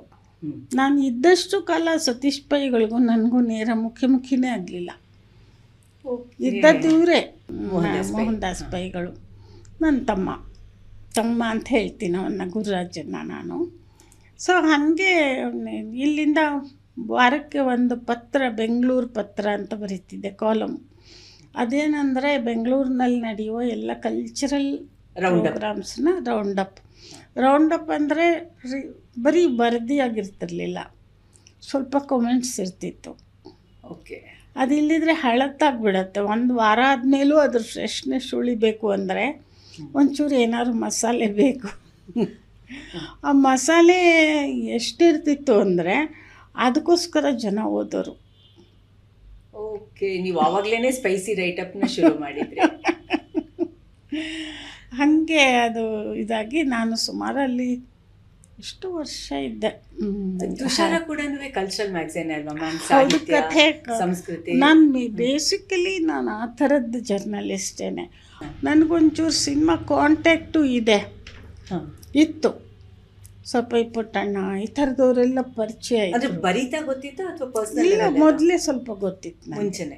ಹಾಗಾಗಿ ಮಲ್ಲಿಗೆಲು ಏನೋ ಸಣ್ಣ ಪುಟ್ಟ ಬರೀತಾ ಇದ್ದೆ, ಹಾಗಾಗಿ ಪರಿಚಯ ಆಗಿತ್ತು. ಅಂದರೆ ಅವ್ರನ್ನೇನು ದೊಡ್ಡ ಇಂಟರ್ವ್ಯೂ ಅಂದರೆ ನನಗೆ ಕಲ್ಪನಾ ಒಬ್ಬಳೆ. ಅವಳು ತುಂಬ ಕ್ಲೋಸ್ ಫ್ರೆಂಡ್ಸ್ ನಾವು. ಅವಳಿಗೆ ಯಾವ ಥರ ಬ್ಲೌಸ್ ಹೊಲಿಸ್ತಾಳೋ ನಾನು ಆ ಥರ ಬ್ಲೌಸ್ ಹೊಲಿಸ್ತಿದ್ದೆ. ನಾನು ವೈಟ್ ಸ್ಯಾರಿ ಉಡ್ತಿದ್ದೆ, ಅವಳು ವೈಟ್ ಸ್ಯಾರಿ ಉಡೋಳು. ವೈಟ್ ಬಳೆ ಹಾಕ್ತಿದ್ವಿ, ಎಲ್ಲ ವೈಟು. ಅದು ಸಿನಿಮಾಯಿಂದ ಪರಿಚಯ ಆಗಿ ಆಮೇಲೆ ಫ್ರೆಂಡ್ಸ್ ಆಗಿ. ಅದು ಹೆಂಗೆ ಪರಿಚಯ ಆಯಿತು ನನಗಿನ್ನೂ ಇವಾಗಲೂ ನನಗೆ ಗೊತ್ತಿಲ್ಲ. ಆದರೆ ತುಂಬ ಸಿನಿಮಾ ಏನು ಅಂತ, ಸಿನಿಮಾಗೆಲ್ಲ ಹೋಗೋಷ್ಟು ನನ್ನ ಹತ್ರ ದುಡ್ಡೆಲ್ಲ ಇರ್ತಿತ್ತು. ಅದು ಹೆಂಗೆ ಪರಿಚಯ ಆಯಿತು ಅಷ್ಟೇ ನನಗೆ, ಹಂಗೆ ಹೇಳ್ಬೋದು. ಬಟ್ ಎಷ್ಟು ಫ್ರೆಂಡ್ಸ್ ಆಗಿದ್ವಿ ಅಂದರೆ, ಅವಳೊಂಥರ ಈ ವಾಚಿಗೆ ಹಾಕೋ ಸ್ಟ್ರ್ಯಾಪ್ಸು ಒಂದು ಪ್ಯಾಕೆಟ್ ಕೊಟ್ಟಿದ್ಲು. ಒಂದು ಏನಿಲ್ಲ ಅಂದರೂ ಒಂದು 12 ಸ್ಟ್ರ್ಯಾಪ್ಸ್ ಇರುತ್ತೆ. ಯಾವ ಸೀರೆ ಉಟ್ಕೋತೀನೋ ಅಷ್ಟು ಫ್ಯಾಷನಬಲ್ ಆಗಿ, ಅಂದರೆ ಅವಳದ್ದು ಸ್ವಲ್ಪ ಶ್ರೀಮಂತವಾಗಿರ್ತಿತ್ತು, ನನ್ನ ಸ್ವಲ್ಪ ಬಡತನದಲ್ಲಿ ಇರ್ತಿತ್ತು ಅಷ್ಟೇ. ಅಷ್ಟು ಬಿಟ್ಟರೆ ಅವಳು ಸಿನಿಮಾದಲ್ಲಿ ಮಾತ್ರ ರೇಷ್ಮೆ ಸೀರೆ ಹಂಗೆಲ್ಲ ಉಡೋಳು, ಉಳಿದಂಗೆ ಕಾಟನ್ ಸ್ಯಾರಿ. ಪತ್ರಿಕೆ ಅಂತ ನಮ್ಮ ಸ್ನೇಹ ಅಲ್ಲ, ಅದು ಒಂಥರ ಪರ್ಸ್ನಲ್ಲಾಗಿ ಸ್ನೇಹ ಬೆಳೆದು ಬಿಟ್ಟಿತ್ತು ಅಷ್ಟೇ. ಕೊನೆವರೆಗೂ ಹಾಗೆ ಇದ್ವಿ ನಾವು. ಸೊ ಇದು ಅಲ್ಲಿಂದ ನಾನು ತುಷಾರದಿಂದ ಅದೇ ಪತ್ರಿಕೆಯವರು ರೂಪತಾರ ತಂದಿದ್ದರಿಂದ ಫಸ್ಟ್ ಅಸೋಸಿಯೇಟ್ ಅದು 67 ಅಂತ ಕಾಣುತ್ತೆ, 77. ಆಮೇಲೂ ಇವತ್ತಿಗೂ ನನ್ನ ಡೆಸಿಗ್ನೇಷನ್ನು ರೂಪತಾರ, ತುಷಾರ ಅಸಿಸ್ಟೆಂಟ್ ಎಡಿಟರು,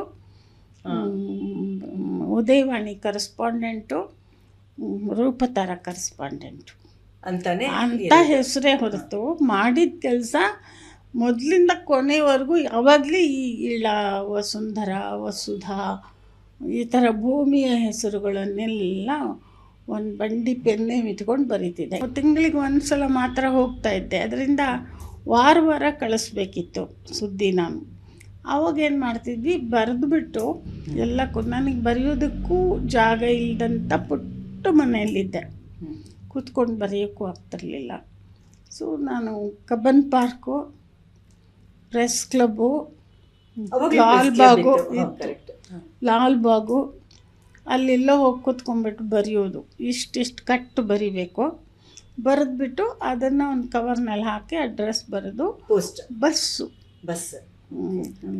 ಇದರಲ್ಲಿ ಗಾಂಧಿನಗರದಲ್ಲಿ ಬಸ್ ಕೊಡಬೇಕಿತ್ತು. ಅಂದರೆ ಆ ಬಸ್ ಆಫೀಸಲ್ಲಿ ಕೊಟ್ಬಿಟ್ರೆ ಅವರು ಕಳಿಸೋರು. ಓಕೆ. ಕೊಟ್ಬಿಟ್ರೆ ಅದನ್ನು ಅಲ್ಲಿ ಕಲೆಕ್ಟ್ ಮಾಡ್ಕೊಳ್ಳೋಕೆ ವ್ಯವಸ್ಥೆ ಇತ್ತು. ಅಂದರೆ ಮಣಿಪಾಲದಲ್ಲಿ ಕಲೆಕ್ಟ್ ಮಾಡ್ಕೊಳ್ಳೋರು. ಅದನ್ನು ಅವರು ಆಮೇಲೆ ನನ್ನ ತಮ್ಮ ನೋಡಿಬಿಟ್ಟು ಅದನ್ನು ಡಿವೈಡ್ ಮಾಡಿಕೊಂಡು ಬೇಕಾದ್ದನ್ನು ಬೇಕಾದ್ದಕ್ಕೆ ಹಂಚ್ಕೊಂಡು ಮಾಡ್ಕೋತಾಯಿದ್ರು. ನಂದು ಮಹಾ ಕೆಟ್ಟ ಅಕ್ಷರ ಚೆನ್ನಾಗಿಲ್ಲ. ಆದರೆ ನನ್ನ ತಮ್ಮ ಇದ್ದಿದ್ದರಿಂದ ಅವ್ನು ನೀಟಾಗಿ ಪ್ರೂಫ್ ಎಲ್ಲ ನೋಡಿ ಎಲ್ಲ ಹಾಕೊಂಡು ಹಾಗೆ ನಾನು ಸುಮಾರು 18 ವರ್ಷ ಅದೇ ಸಂಸ್ಥೆಯಲ್ಲಿದ್ದೆ. ನೀವು ತುಷಾರ ಎಲ್ಲದರಲ್ಲೂ ಇದ್ದೀರಿ, ಬಟ್ ತುಂಬ ಪಾಪ್ಯುಲರ್ ಆಗಿದ್ದು ಅಂತ ಹೇಳಿದ್ರೆ ರೂಪ್ತಾರ ಮೂಲಕ. ಹೌದು ಅಲ್ವಾ ಮ್ಯಾಮ್? ಅಷ್ಟು ಪೇಜು, ಸುಮಾರು ಒಂದು 70-80 ಪೇಜಸ್ನ ನೀವು ಸಿನಿಮಾ ಬಗ್ಗೆ ಬರೀತಾ ಇದ್ರಿ. ತುಂಬ ಇಂಟ್ರೆಸ್ಟಿಂಗ್ ಆಗಿರ್ತಿತ್ತು, ನಾನು ಓದಿದ್ದೀನಿ ಅದನ್ನು. ಆವಾಗ ಯಾವ ರೀತಿ ಇತ್ತು ಮ್ಯಾಮ್ ಸಿನಿಮಾ ಜರ್ನಲಿಸಮು?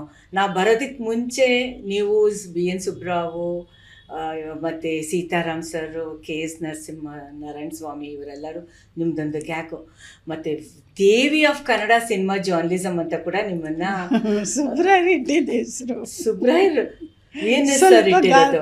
ಒಂದು ಕಾಲಮ್ ಇತ್ತು ಕಲಾಪ ಅಂತ, ಹಾಂ, ಅದರಲ್ಲಿ ಮಾತ್ರ ಗಾಸಿಪ್ಗೆ ಇಟ್ಕೊಂಡಿದ್ದೆ ಅದನ್ನು. ಓ, ಗಾಸಿಪ್ ಅಂದರೆ ಯಾವ ಥರ ಮಾಡ್ತಾಯಿದ್ರಿ? ಅಂದರೆ ಸುಳ್ಳು ಹೇಳ್ತಿರ್ಲಿಲ್ಲ, ಅದೊಂದು ಸ್ವಲ್ಪ ಟೀಕೆ ಥರ ಇರೋದು, ಒಂದು ಸ್ವಲ್ಪ ವ್ಯಂಗ್ಯ ಇರೋದು, ಆ ಥರ. ಸುಳ್ಳು ಯಾವುದೂ ಇರ್ತಿರ್ಲಿಲ್ಲ. ಅಂದರೆ ನಾವೇ ಊಹಿಸ್ಕೊಂಡು, ಆಮೇಲೆ ಯಾವುದೋ ಗಂಡು ಹೆಣ್ಣಿನ ಸಂಬಂಧ ಇಂಥವೆಲ್ಲ ಇರ್ತಿರ್ಲಿಲ್ಲ. ಫಾರ್ ಎಕ್ಸಾಂಪಲ್ ಯಾವ ಥರ? ಬಸಂತ್ ಕುಮಾರ್ ಪಾಟೀಲ್ ಅಂತ ಪ್ರೊಡ್ಯೂಸರು, ಅವ್ರು ಪ್ರೊಡ್ಯೂಸರ್ ಕಮ್ ಆರ್ಟಿಸ್ಟ್ ಆಗಿದ್ದರು. ಮೊದಲು ಸಿನಿಮಾದಲ್ಲಿ ಆ್ಯಕ್ಟ್ ಮಾಡ್ತಿದ್ರು. ಆರತಿ ಅವ್ರ ಜೊತೆ ಅವರದ್ದು ಯಾವುದೋ ಒಂದು ಸಿನಿಮಾ ಹೆಸರು ಮರ್ತಿದ್ದೀನಿ ನಾನು. ಆ ಸಿನಿಮಾದಲ್ಲಿ ಮಾಡ್ತಿದ್ದಾಗ ಪೇಮೆಂಟ್ ಮಾಡಿರಲಿಲ್ಲ. ಅದಕ್ಕೆ ಗೀತಾಪ್ರಿಯ ಅವರು ಡೈರೆಕ್ಟ್ರು. ಅವರು ಯಾವುದೋ ಊರಲ್ಲಿ ಶೂಟಿಂಗ್ ಮಾಡುವಾಗ ಸುಧೀಂದ್ರ ಅಂತ PRO ಇದ್ದರು. ನೋಡಿ, ಈ PRO ಇದೆಯಲ್ಲ, ಈ ಕಾನ್ಸೆಪ್ಟ್ ತಂದೋಳೆ ನಾನು ಇಂಡಸ್ಟ್ರಿಗೆ. ಸುಧೀಂದ್ರ ಅವರು ಸ್ವಲ್ಪ ಬರೆಯೋರು. ಅವ್ನಿಗೆ ಲಾವಣ್ಯ ಅಂತ ಒಂದು ಪತ್ರಿಕೆ ಬರ್ತಿತ್ತು, ಅದಕ್ಕೇನೋ ಬರೆಯೋರು. ರಾಮಕೃಷ್ಣ ರಾಮನ್ ಅವರು ಆ ಪತ್ರಿಕೆಗೆ ಬರೆಯೋರು. ಆಗ ಈಗ ಅಂದರೆ ಲೆಟರ್ ಥರ ಬರೆಯೋರು, ರೀಡರ್ಸ್ ಲೆಟರ್ ಥರ. ಚೆನ್ನಾಗಿ ಬರೀತಾನಲ್ಲ ಈ ಹುಡುಗ ಅಂತ ಅನಿಸ್ತು. ಆ ಹುಡುಗ ಮತ್ತು ಇನ್ನೊಬ್ಬ ಹುಡುಗ ಇದ್ದ, ಇವರಿಬ್ಬರು ನೋಡಿ. ಈ ಹುಡುಗನ ತುಂಬ ಕಷ್ಟ ಇತ್ತು ಸುಧೀಂದ್ರ ಅವ್ರದ್ದು. ಅವರು ಈ ರಾಷ್ಟ್ರೋತ್ಥಾನ ಪರಿಷತ್ತಲ್ಲಿ ಕಸ ಹುಡುಕ್ತಾಯಿದ್ರು, ಅಷ್ಟು ಕಷ್ಟ ಇತ್ತು. ಹಂಗೆ ಆವಾಗ ಅನ್ನಿಸ್ತದೆ ಈ ಹುಡುಗನಿಗೆ ಏನಾರು ಮಾಡಬೇಕಲ್ಲ ಅಂಥೇಳಿ ಇದು ಒಂದು ಶ್ಯಾಮ್ ಸುಂದರ್ ಕುಲಕರ್ಣಿ ಅಂತ ಒಬ್ಬರು ಜರ್ನಲಿಸ್ಟ್ ಕರ್ನಾಟಕ, ಅವರು ನಾನು ಕೂತ್ಕೊಂಡು ಮಾತಾಡಿಕೊಂಡು ಈ ಹುಡುಗನಿಗೆ ಏನಾರು ವ್ಯವಸ್ಥೆ ಮಾಡೋಣ. ಆ ಹೊತ್ತಿಗೆ ಸರಿಯಾಗಿ ಇವ್ರು ಬಂದರು. ಸೊಸೆ ತನ್ನ ಸೌಭಾಗ್ಯ ಸಿನಿಮಾ ಮಾಡಿದ್ರು ನೋಡಿ, 4 ಜನ ಪ್ರೊಡ್ಯೂಸರ್ಸ್ ಅವರು ಹತ್ರ ಮಾತಾಡಿದ್ವಿ. ನಾನು ಕುಲಕರ್ಣಿ ಹೋಗಿ ಮಾತಾಡಿದ್ವಿ. ಈ ಥರ ಒಬ್ರು ಇದ್ದಾರೆ, ಅವರು ನಿಮ್ಮ ಸಿನಿಮಾದ ಎಲ್ಲ ವಿವರಗಳನ್ನು ಅವ್ರಿಗೇನು ಗೊತ್ತಿಲ್ಲಲ್ಲ, ಬೇರೆ ಊರಿಂದ ಬಂದಿದ್ದರು, ಇಲ್ಲಿ ಜರ್ನಲಿಸ್ಟ್ ಗೊತ್ತಿಲ್ಲ, ಏನು ಮಾಡಬೇಕು ಗೊತ್ತಿಲ್ಲ. ನೀವು ಸುದ್ದಿಗಳನ್ನೆಲ್ಲ ಅವರು ಬರೆದು ಕೊಡ್ತಾರೆ, ಪ್ರತಿ ವಾರ ನಿಮ್ಮ ಸುದ್ದಿ ಬರ್ತಾ ಇರುತ್ತೆ ಅಂತೆಲ್ಲ ಹೇಳಿ 1,500 ರೂಪಾಯಿ ಕೊಡೋ ಹಂಗೆ ಮಾತಾಡಿ ಆ ಥರ ಆ ಹುಡುಗನಿಗೆ ಅದರಲ್ಲಿ ಸಕ್ಸಸ್ಫುಲ್ ಆದ ಅವನು. ಆಮೇಲೆ ಕಡೆಗೆ ಅದು PRO ಅಂತ ಒಂದು ಹೆಸರು ಬಂತು. ಎಲ್ಲರೂ ಅದನ್ನು ತೊಗೊಂಡ್ರು. ಆಮೇಲೆ ಅವ್ರ ಶಿಷ್ಯರು ಒಂದು 4-6 ಜನ ಮತ್ತೆ ಹುಟ್ಕೊಂಡ್ರು. ಇವತ್ತು ಆ ಕಾನ್ಸೆಪ್ಟ್ ತುಂಬಾ ಹೆಲ್ಪ್ ಮಾಡ್ತೀವಿ. ನೀವು ಆವಾಗ ಸಿನಿಮಾ ಜರ್ನಲಿಸಮಲ್ಲಿದ್ದಾಗ ಫುಲ್ ಪೀಕಲ್ಲಿ ಇದ್ದಿದ್ದು ರಾಜ್ಕುಮಾರ್, ಕಲ್ಯಾಣ್ ಕುಮಾರ್, ಉದಯ್ ಕುಮಾರ್, ಆಮೇಲೆ ತಾನೇ ವಿಷ್ಣು ಅವರೆಲ್ಲ ಬಂದಿದ್ದು. ಹೇಗಿತ್ತು ಮ್ಯಾಮ್ ಆವಾಗ ನಿಮ್ಮ ಜರ್ನಲಿಸಮ್ ಡೇಸ್ ಅವ್ರ ಜೊತೆಗೆ? ಚೆನ್ನಾಗಿತ್ತು. ಕಲ್ಯಾಣ್ ಕುಮಾರ್, ಉದಯ್ ಕುಮಾರ್ ಅವರೆಲ್ಲ. ಉದಯ್ ಕುಮಾರ್ ಅವ್ರಿಗೆ ನನಗೆ ಪರಿಚಯ ಅಂದರೆ ಸಿನಿಮಾದ ಪರಿಚಯ ಇತ್ತು, ಬಟ್ ಪರ್ಸನಲ್ ಪರಿಚಯ ಆಗಿದ್ದೆ ಭಾಳ ಒಂದು ವಿಶೇಷವಾದ ಕಾರ್ಯಕ್ರಮ. ಕನ್ನಡ ರಾಜ್ಯೋತ್ಸವದ ಭಾಷಣ ಮಾಡಬೇಕಿತ್ತು. ಯಾವಾಗ NGF ಅಂತಲೋ ಏನೋ ಒಂದು NGF ಫ್ಯಾಕ್ಟ್ರಿ ಇತ್ತು. ಆ ಫ್ಯಾಕ್ಟ್ರಿಯಲ್ಲಿ ಭಾಷಣ, ರಾಜ್ಯೋತ್ಸವದ ಭಾಷಣ. ಅದು ಆ್ಯಕ್ಚುಲಿ ಎಚ್ ಎಸ್ ಪಾರ್ವತಿಯರನ್ನು ಕರೆದಿದ್ರಂತೆ. ಅವ್ರಿಗೆ ಹೋಗೋಕ್ಕಾಗಲಿಲ್ಲ, ನೀನು ಹೋಗು ಅಂತ ನಾನು ಕಳಿಸಿದ್ರು. ನಾನು ಹೋದೆ. ಇವರು ಎದ್ದು ನಿಂತ್ಕೊಂಡೆ ನಾನು ಮಾತಾಡೋಕ್ಕೆ. ಉದಯ್ ಕುಮಾರು, ನೀವು ಮಾತಾಡಬೇಡಿ ಮೊದಲು, ನಾನು ಆಮೇಲೆ ಮಾತಾಡ್ತೀನಿ ಅಂದರು. ಯಾಕೆ ಅಂದೆ. ನಾನು ಮಾತಾಡಿದ ಮೇಲೆ ನಿಮ್ಮ ಮಾತು ಕೇಳೋದಿಲ್ಲ ಅಂದರು. ಓಕೆ. ಇಲ್ಲ ನಾನು ಕೂತ್ಕೋತೀನಿ, ನೀವು ಮಾತಾಡಿ ಅಂದೆ. ಆಗಲಿ ಕೋಪ ಜಾಸ್ತಿ ನನಗೆ. ಸರಿ ಎದ್ದು ಮಾತಾಡಿದರು ಅವರು ಮಾತಾಡುವಾಗ ಅವರು ಸಂಸ್ಕೃತದ ಶ್ಲೋಕಗಳೆಲ್ಲ ಹೇಳ್ಕೊಂಡು ಕುಂಕುಮ ಅಂದ್ರೇನು, ಬೈತಲೆ ಅಂದ್ರೇನು, ಮುತ್ತೈದೆ ಅಂದ್ರೇನು, ಇದೆಲ್ಲ ಮಾತಾಡಿದರು. ನಾನು ಎದ್ಬಿಟ್ಟು ಮಾತಾಡುವಾಗ, ನೀವೆಲ್ಲ ಎಂಥ ಕೆಲಸ ಮಾಡ್ತಿದ್ದೀರಿ ಅಂದರೆ ಸೂಕ್ಷ್ಮವಾದ ಗಡಿಯಾರದ ಇದನ್ನೆಲ್ಲ ಮಾಡೋ ನೋಡಿ ನೋಡಿ ನೋಡಿ ನೋಡಿ ನಿಮ್ಮ ಕಣ್ಣೆಲ್ಲ ಒಳಗೆ ಹೋಗ್ಬಿಟ್ಟಿದೆ. ನೀವು ನಿಮ್ಗೆ ಇದು ಯಾವ ತರಹ ನೀವು ಕಷ್ಟಪಡ್ತಿದ್ದೀರಿ ಅನ್ನೋದೆಲ್ಲ ಇಂಥ ಟೈಮ್ನಲ್ಲಿ ನಿಮಗೆ ಮುತ್ತೈದೆ, ಕುಂಕುಮ, ಬೈತಲೆ ಎಲ್ಲ ನಿಮಗೆ ಮುಖ್ಯ ಆಗುತ್ತೆ. ಹಾಕ್ಕೋಬೇಕು ಅಂದರೆ 2 ಪೆಟ್ಟಿಕೋಟ್ ಇರೋದಿಲ್ಲ, ಒಂದು ಒಗೆದು ಒಂದು ಹಾಕ್ಕೊಳ್ಳೋ ಅಂತೂ ಕೂಡ ಇರಲ್ಲ. ನಿಮಗೆ ಬರೋ ಸಂಬಳಗಳು ಇಷ್ಟಿರುತ್ತೆ ಅಂತ ಸ್ವಲ್ಪ ಪೂರ್ತಿ ಉಲ್ಟಾ ಮಾತಾಡ್ಬಿಟ್ಟೆ. ಆ ಇಡೀ ಸಭೆ 2 ಬಣ ಆಗೋಯ್ತು. ಒಂದು ಬಣ ನನ್ನ ಕಡೆ, ಇನ್ನೊಂದು ಉದಯ್ ಕುಮಾರ್ ಕಡೆ. ಹಂಗೆ ಆಮೇಲೆ ಬರುವಾಗ ಇಬ್ಬರೂ ಒಂದೇ ಕಾರಲ್ಲಿ ಬಂದ್ವಿ. ಕಳಿಸ್ಕೊಡ್ತಾರಲ್ಲ ಅವರು, ಹೋಗ ಅಂತ ಕೂತಿದ್ರು ಸಿಟ್ಟು ಮಾಡಿಕೊಂಡು. ಆಮೇಲೆ ಹೋಗ್ಬಿಟ್ಟು ಬರ್ತೀನಿ ಸರ್ ಅಂತವ್ರಿಗೆ. ಅವರು ನನಗೆ ಆ್ಯಕ್ಚುಲಿ ಉದಯ್ ಕುಮಾರ್ ನನ್ನ ರಿಲೇಟಿವ್, ನನಗೆ ಹೆಚ್ಚು ಕಡಿಮೆ ಸೋದರ ಮಾವ ಆಗಬೇಕು. ಅವರು ಇಬ್ರಿಗೂ ಗೊತ್ತಿರಲಿಲ್ಲ, ಆವಾಗ ಗೊತ್ತಿರಲಿಲ್ಲ. ಓಕೆ. ಆಮೇಲೆ ಎಲ್ಲ ಹೇಳಿದ ಮೇಲೆ ಅವ್ರಿಗೆ ಆಮೇಲೆ ಎಷ್ಟು ಹತ್ರ ಆಗಿಬಿಟ್ವಿ ಅಂದರೆ, ಅವ್ರು ಏನೋ ಒಂದು ಅಕ್ಷರ ಬರೆದ್ರು ನನಗೆ ಹೇಳಿ ತೋರಿಸಿ, ಕೇಳಿ ಮನೇಲಿ ಒಂದು ಪೂಜೆ ಆದರೆ ನಾನು ಹೋಗಬೇಕು, ಈ ಥರ ತುಂಬ ಕ್ಲೋಸ್ ಆಗಿಬಿಟ್ರು. ಇವಾಗ ಆ್ಯಕ್ಚುಲಿ ಜರ್ನಲಿಸಮಲ್ಲಿ ಹೇಳ್ತಾರೆ ಯಾರ ಜೊತೆಗೂ ನಾವು ಕ್ಲೋಸ್ ಆಗಬಾರ್ದು ಅಂತ. ನನಗೇನು ಹಾಗೆ ಅನ್ಸಲ್ಲಮ್ಮ. ನಾವು ಬರವಣಿಗೆಯನ್ನು, ನಮ್ಮ ವಿವೇಚನೆಯನ್ನು ಎಚ್ಚರವಾಗಿಟ್ಕೊಂಡಿದ್ರೆ ಕ್ಲೋಸ್ ಆದರೆ ಏನು ತಪ್ಪಾಗಲ್ಲ. ಕ್ಲೋಸ್ ಆದರೆ ನಾವು ಪರ ವಹಿಸ್ತೀವಿ ಅಂತೇನಲ್ಲ, ಅವ್ರ ಬಗ್ಗೆ ನಮಗೊಂದು ವಿಶ್ವಾಸ ಇರುತ್ತೆ. ಈಗ ನಾವು ಕಲ್ಪನಾ ತಪ್ಪು ಮಾಡಿದಾಗ ಬರೆದಿದ್ದೀನಿ, ಉದಯ್ ಕುಮಾರ್ ತಪ್ಪು ಮಾಡಿದಾಗ ಬರೆದಿದ್ದೀನಿ, ನಾನು ಬರೀದೇ ಏನಿಲ್ಲ. ಯಾವುದನ್ನು ನಾವು ಎಲ್ಲಿ ಎಷ್ಟರ ಮಟ್ಟಿಗೆ ಅವರನ್ನು ನಾವು ಬರೀವಣಿಗೆನೇ ಬೇರೆ, ಇದೇ ಬೇರೆ, ಅದು ಪ್ರೊಫೆಷನ್ನು. ನಾನು ಹೇಳಿದ್ನಲ್ಲ, ಈಗ ಹೇಳ್ತಾ ಇದ್ದೆ ನೋಡಿ ಇದ್ರದ್ದು ಆರತಿಯವರ ಎಪಿಸೋಡು, ಅವತ್ತು ಹಾಗೇ ಆಯಿತು. ಅವರು ಗೀತಪ್ರಿಯ ಈ PRO ಕೈಲಿ ಹೇಳಿ ಕಳಿಸಿದ್ರು, ನೀವು ಹೇಳಿ ವಿಜಯಮ್ಮಂಗೆ ಈ ಥರ ನಮಗೆ ಪೇಮೆಂಟೇ ಮಾಡಿಲ್ಲ. ಆರತಿಯವ್ರು ಆ್ಯಕ್ಟ್ ಮಾಡ್ತಿದ್ರು, ಅವರು ಅದೇ ಪೇಮೆಂಟ್ ಮಾಡಿಲ್ಲ. ನಾನು ಕ್ಲೀನಾಗಿ ನನ್ನ ಕಾಲಮಲ್ಲಿ ಬರೆದೆ, ಕಲಾಪ ಕಾಲಮಲ್ಲಿ ಹಿಂಗಾಗಿದೆ ಹಾಗೆ ಅಂತ. PROಗೂ ಕೊಟ್ಟಿರಲಿಲ್ಲ. ಸೊ ಕೋಪ ಬಂದುಬಿಡ್ತು ಬಸಂತ್ ಕುಮಾರ್ ಪಟೇಲ್ಗೆ. ನೀವು ಹೇಳ್ದಂಗೆ KS ನಾರಾಯಣ ಸ್ವಾಮಿ ಹತ್ರ, ಸುಬ್ರಾಯರ ಹತ್ರ, ಎಲ್ಲರ ಹತ್ರ ಹೋಗಿ ನನ್ನ ಮೇಲೆ ಕಂಪ್ಲೇಂಟು. ಗಂಟೆಗಟ್ಟಲೆ ಭಾಷಣ ಬೈದಿದ್ದಾರೆ ಅವ್ರ ಹತ್ರ. ಅವರೆಲ್ಲ ಅಮ್ಮಂಗೆ ಅವೆಲ್ಲ ಹೇಳೋಕ್ಕಾಗಲ್ರಿ, ಅವರೇನು ಕಾರಣ ಇಲ್ಲದೆ ಬರ್ದಿರಲ್ಲ ಅಂತೇಳಿ ಕಳಿಸ್ಬಿಟ್ಟಿದ್ದಾರೆ. ಆಮೇಲೆ ನಮ್ಮನೆಗೆ ಬಂದು ಗಲಾಟೆ. ಪ್ರೆಸ್ ಇತ್ತು ಅವಾಗ ನಮ್ಮದು, ಪ್ರೆಸ್ ಅಲ್ಲಿ ಬಂದು ಗಲಾಟೆ ಮಾಡೋರು. ಸರಿ, ಆಮೇಲೆ ಇದಕ್ಕೆ ಕೋರ್ಟಿಗೆ ಹೋದರು. ನಾನು ಅದು ಎಷ್ಟೇ ಆಗಲಿ ಏನೇ ಆಗಲಿ ಈ ವಿಜಯಮ್ಮನ ಆರ್ತಿನ ನಾನು ಕಟ್ಟಕಟ್ಟೆಯಲ್ಲಿ ನಿಲ್ಲಿಸ್ತೀನಿ ಅಂತ ಪಣ ತೊಟ್ಟು ಹೋಗಿ ಕೋರ್ಟ್ ಕೇಸು ಹಾಕಿದ್ರು. ಅದೇನೋ ನಮ್ಮನ್ನು ಕರೀಲೇ ಇಲ್ಲ, ಕೆಳಗಡೆ ಕೋರ್ಟಲ್ಲೇ ಡಿಸ್ಮಿಸ್ ಆಯ್ತದು. ಅಷ್ಟೆಲ್ಲ ಕೇಸ್ ನಡೀತಾ ಇದ್ರೂ ಅವ್ರದ್ದು ಒಂದು ಸಿನಿಮಾ ಬಿಡುಗಡೆ ಆಗೋದಿತ್ತು ಬಸಂತ್ ಕುಮಾರ್ ಪಾಟೀಲ್ದು. ನಾನು PRO ಕೈಲಿ ಹೇಳಿ ಕಳಿಸಿ ನಾನೊಂದು ಫೀಚರ್ ಮಾಡ್ತಾಯಿದ್ದೆ ಫೋಟೋಗೆ. ಅಂದರೆ ಅದು ಇವಾಗ ಈ ಸಿನಿಮಾದ ಇದ್ರಲ್ಲಿ ಅದೇನೋ ಸಾವಿರಾರು ರೂಪಾಯಿ ತಗೋತಾರಂತೆ. ಯಾವಾಗ ನಾನೇನು ತಗೋತಿರ್ಲಿಲ್ಲ. ನಾನು ಆವಾಗ ಉದಯವಾಣಿಗೂ ಮಾಡ್ತಿದ್ದೆ, ರೂಪ್ತಾರಾಗೂ ಮಾಡ್ತಿದ್ದೆ. ಏನಂದರೆ 2 ಪೇಜು ಫೋಟೋಸ್ ಎಲ್ಲ ಹಾಕಿ, ಕಥಾ ಸಾರಾಂಶ ಹಾಕಿ, ಟೆಕ್ನಿಕಲ್ ಡೀಟೇಲ್ಸ್ ಹಾಕಿ ಎಲ್ಲ ಮಾಡ್ತಿದ್ದೆ.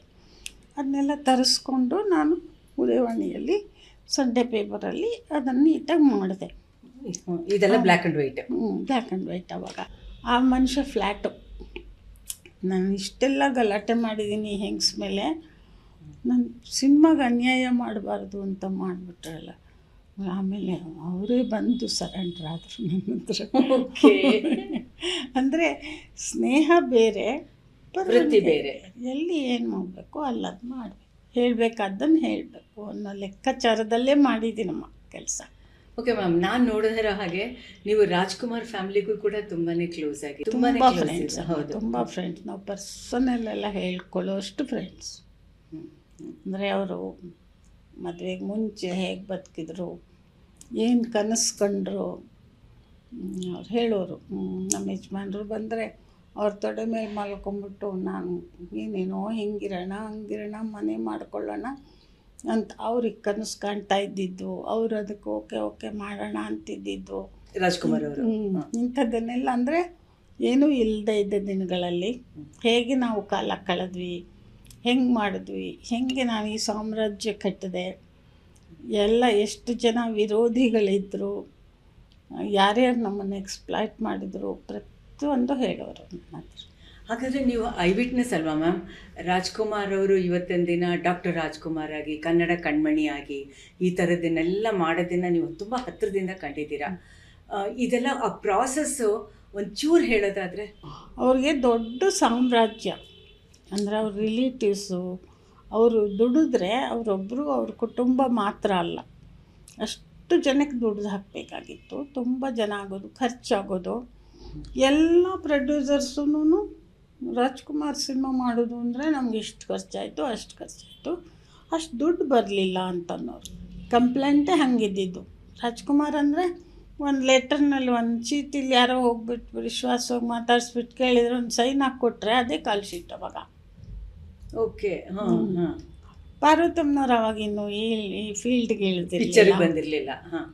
ಇದೊಂದು ಸಲ ಏನಾಯಿತು, ಆರತಿ ಅವರು ಆ್ಯಕ್ಟ್ ಮಾಡ್ತಾ ಇದ್ದಿದ್ದು ಒಂದು ಸಿನಿಮಾ ನಡೀತಾ, ಪೌರಾಣಿಕ.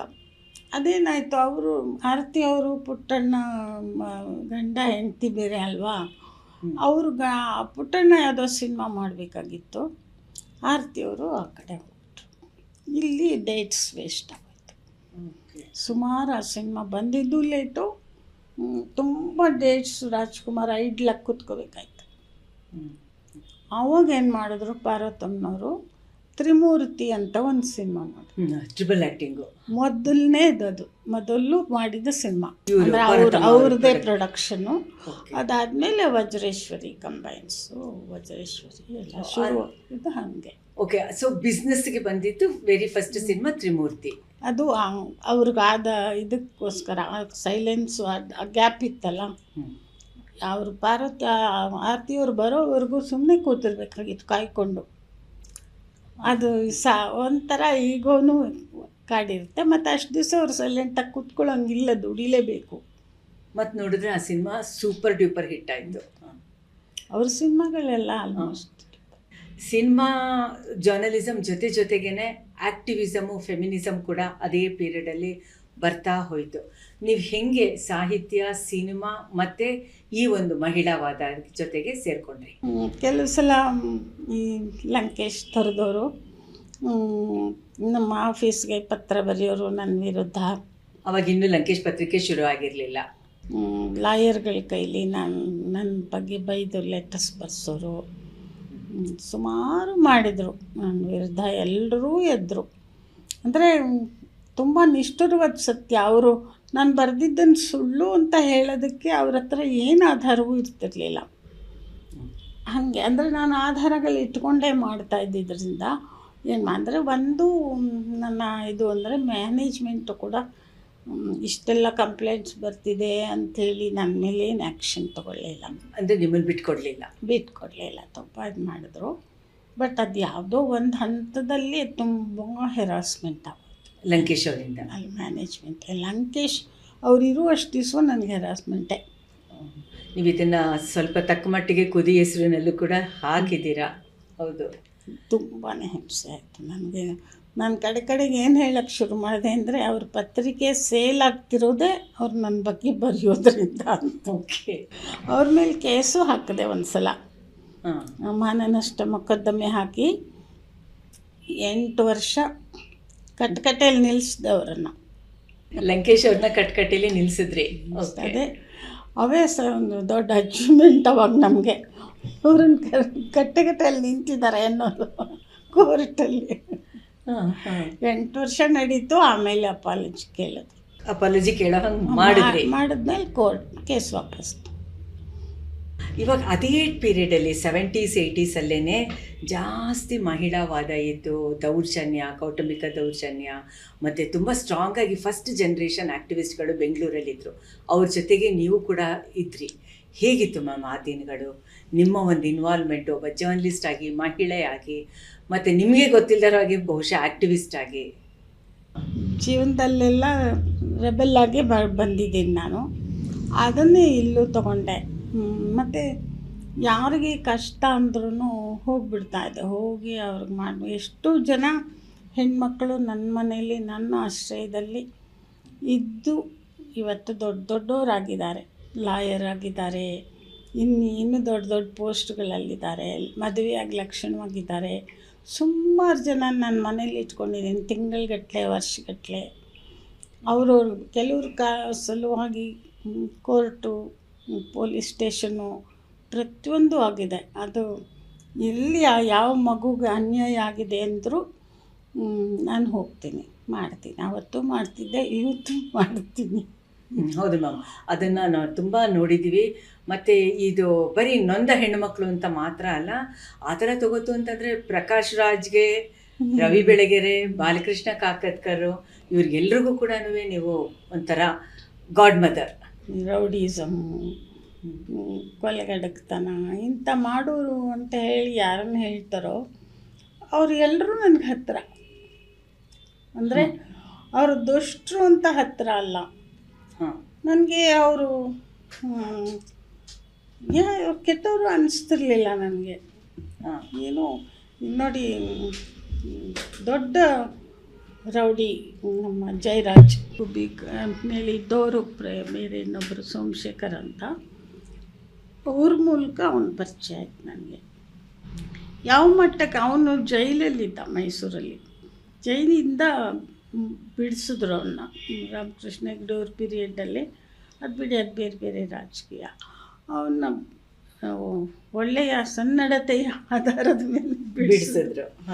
ಬಿಡಿಸಿದಾಗ ಇಲ್ಲಿ ಬಂದು ಅವನೊಂದು ಪತ್ರಿಕೆ ತರ್ತಿದ್ದ, ಗರೀಬಿ ಹಟವು ಅಂತ, ವಿಲ್ಸನ್ ಗಾರ್ಡನ್ನಲ್ಲಿಂದ. ಆಮೇಲೆ ಆ ಮನುಷ್ಯನ ನಮ್ಮನೆಗೆ ಬರೋನು. ಅವನಿಗೇನಂದರೆ, ಅವನು ಜೈಲಿನಲ್ಲಿದ್ದಾಗ, ಮೈಸೂರು ಜೈಲಲ್ಲಿ ಇಟ್ಟಿದ್ದರು.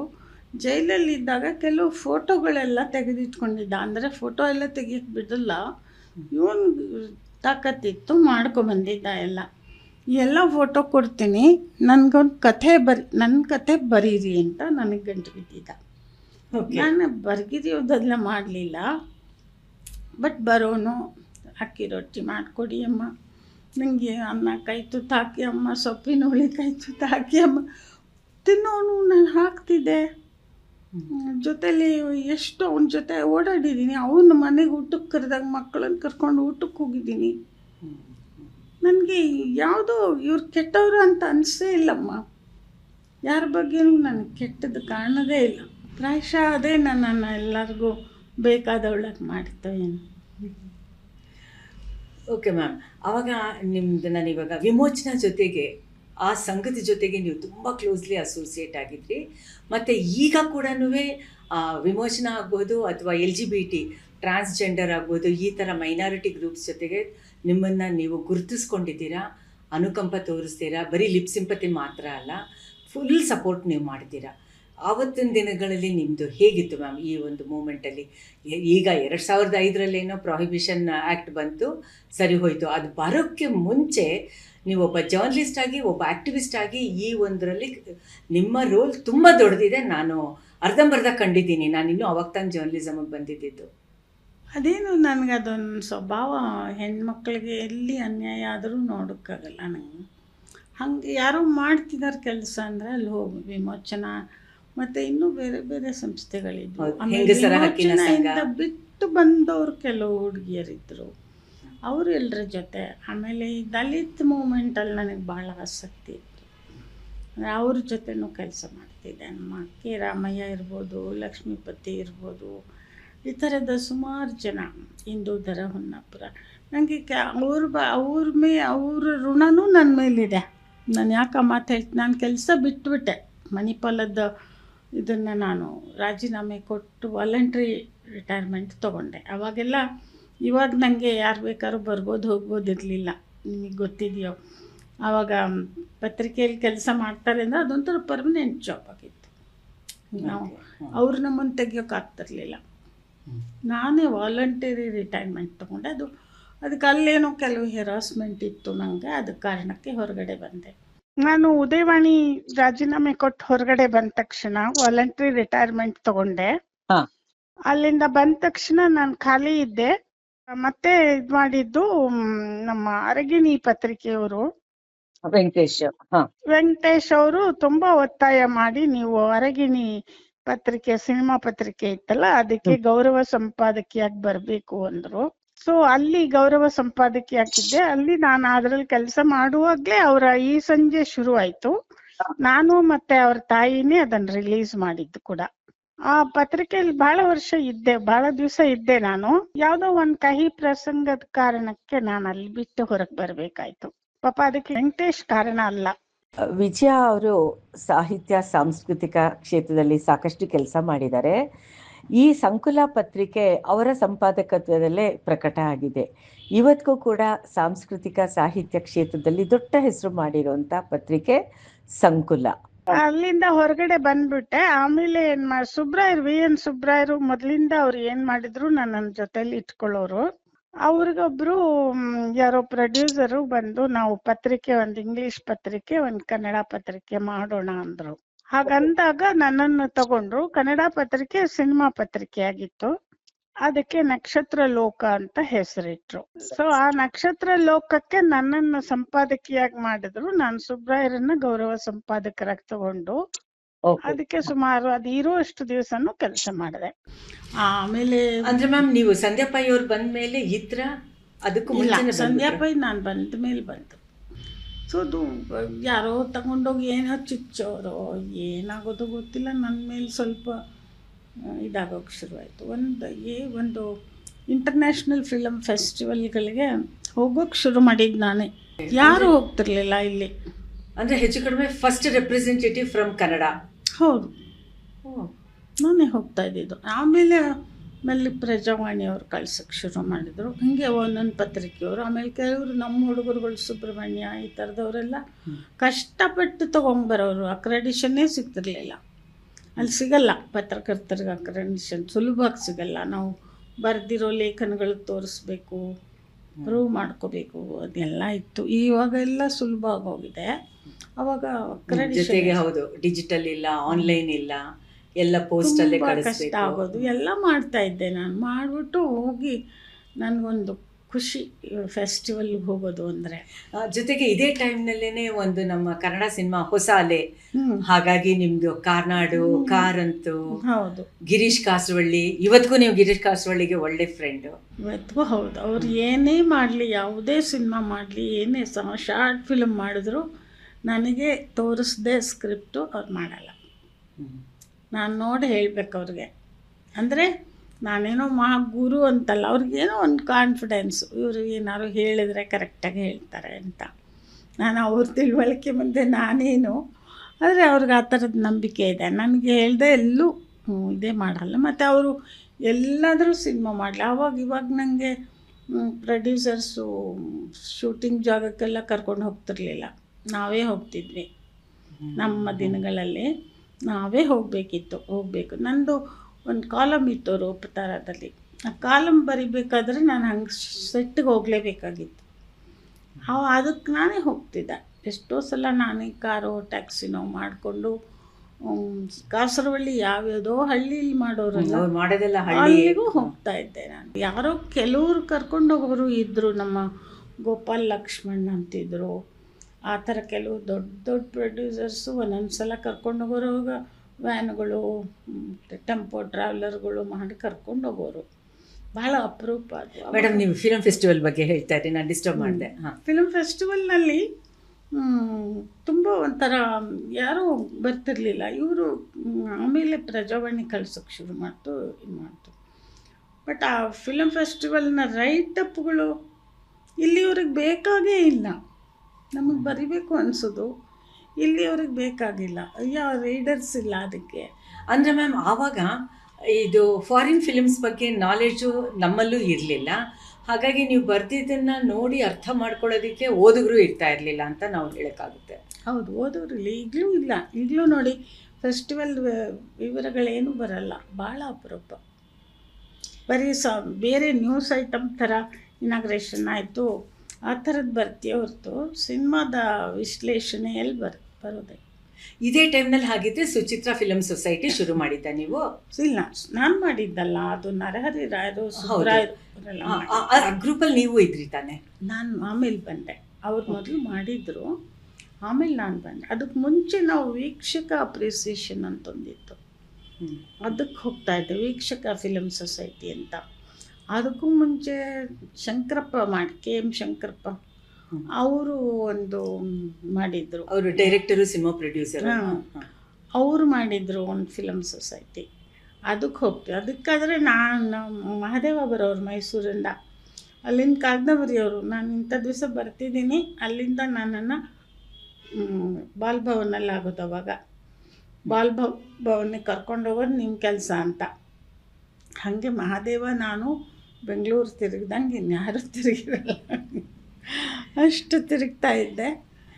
ಇದ್ರ ಮಧ್ಯೆ ನಮ್ಮ ಸಂಸಾರ ನಡಿಬೇಕಿತ್ತು. ಅಷ್ಟರಲ್ಲಿ ಸುರೇಶ ಗುರು ಕೂಡ ಒಂದು ಸ್ಟೇಜಿಗೆ ಬಂದರು. ಅದೇನಾಯಿತು, ಅವರು ಇನ್ನೂ ಓದ್ತಾ ಇದ್ದರು. ನನಗದೇ ಈ ಕೆಲವು ಲೇಖನಗಳು ನಾನು ಬರಿತಾ ಇದ್ದಿದ್ದು ಕಾಂಟ್ರವರ್ಷಿಯಲ್ ಆಗೋದು, ಹಿಂಗೆ ಕೋರ್ಟು. ಒಂದು ಸಲ ನಿಪ್ಪಾನ್ ಎಲೆಕ್ಟ್ರಾನ್, ನಾನು ಹೇಳಿದ್ದು ನೋಡಿ, ಎಲ್ಲನಲ್ಲ ಅದು ನಿಪ್ಪಾನ್ ಎಲೆಕ್ಟ್ರಾನಿಕ್ಸ್.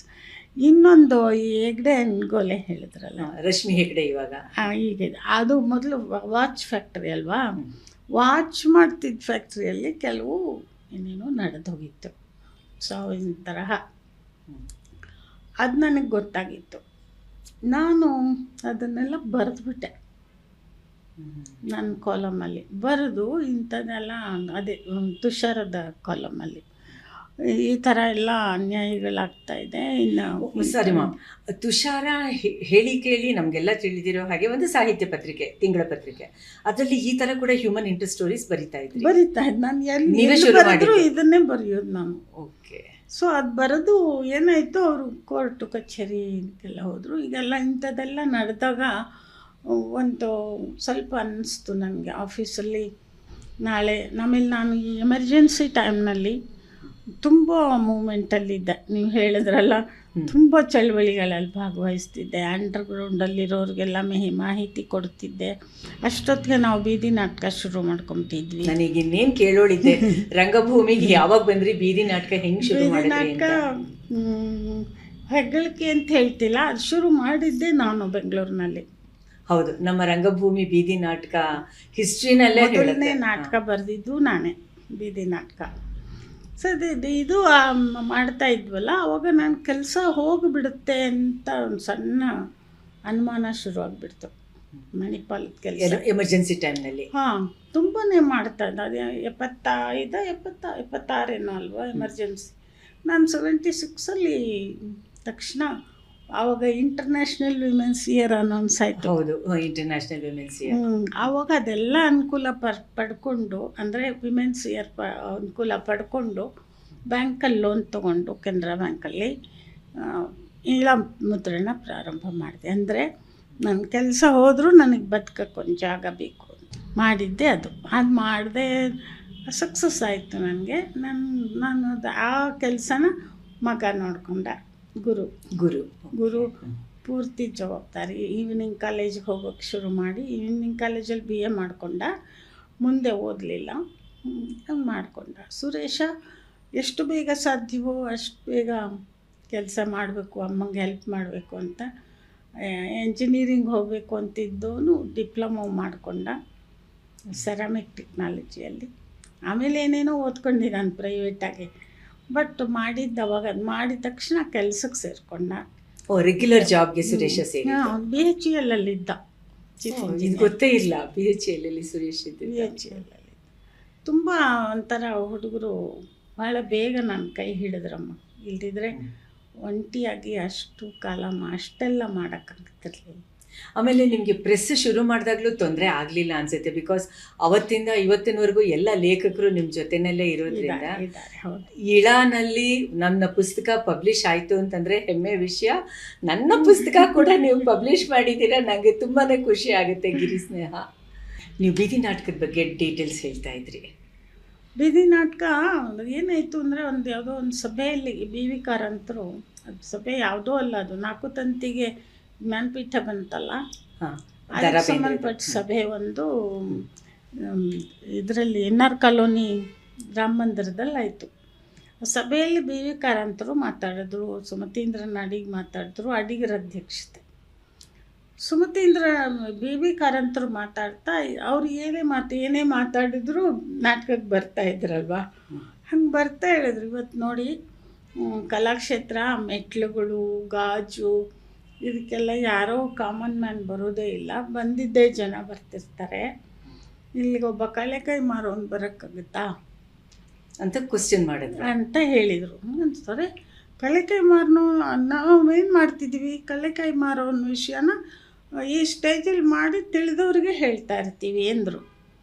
ಅಷ್ಟೆಲ್ಲ ಹೌದು, ಯಾರಿಗೆ ಹೇಳಬೇಕೋ ಅವ್ರಿಗೆ ಹೇಳಬೇಕು, ಹಂಗೆ ಅಂದ್ಕೊಂಡು ಶುರು ಮಾಡಿದ್ವಿ. ಮೂರ್ತಿಯವರು ತುಂಬಾ ನನಗೆ ಸಪೋರ್ಟ್ ಮಾಡ್ತಾಯಿದ್ರು. ಎಸ್ ಮೂರ್ತಿಯವರು ಅವರು ಥರದಲ್ಲಿ ನನ್ನ ಹೊರ ಜಗತ್ತಿಗೆ ಪರಿಚಯ ಮಾಡಿದ್ದೇ ಕಲಾಮಂದಿರ. ಅನಂತ ಸುಬ್ರಾಯರು, ಮೂರ್ತಿಯವರು, ಅವ್ರ ಫ್ಯಾಮಿಲಿ ಎಲ್ಲ ತುಂಬ, ಅದು ಆ್ಯಸ್ ಯೂಶ್ವಲ್ ಒಂದು ಹೆಣ್ಣು ಒಂದು ಗಂಡಿಗೆ ಸಂಬಂಧ ಮಾಡೋ ಹಂಗೆ ನನ್ನ ಮೇಲೆ ಅವ್ರ ಮೇಲೆ ಗಾಸಿಪ್ಗಳು ಬೇಕಾದಷ್ಟು ಆದವು. ಆದರೆ ಅವ್ರ ಫ್ಯಾಮಿಲಿ, ಇಡೀ ಫ್ಯಾಮಿಲಿ ನನ್ನ ಜೊತೆ ನಿಂತಿತ್ತು, ಅದರಿಂದ ನನಗೆ ಆ ಗಾಸಿಪ್ಪನ್ನು ಕೇರೆ ಅನ್ನಲಿಲ್ಲ. ನಾನು ಯಾವತ್ತೂ ಮಾಡಲ್ಲ ನನ್ನ ಮೇಲೆ ಗಾಸಿಪ್, ಅದನ್ನು ಹೆದರೋದು ಇಲ್ಲ. ಸೊ ಆವಾಗ ಅವರು ಇದ್ದಿದ್ದರಿಂದ ಅವ್ರದ್ದು ಒಂದು ನಾಟಕ ಮಾಡಿದ್ವಿ ನಾವು ಬೈಲಲ್ಲಿ, ರಾಜಾಜಿನಗರ. ನಮ್ಮ ನಾಗರಾಜ ಮೂರ್ತಿ, ದತ್ತ ಅವರೆಲ್ಲ ಹುಡುಗರು ಸ್ಕೂಲು ಇದು, ಅಲ್ಲಿ ಮಾಡಿದ್ವಿ.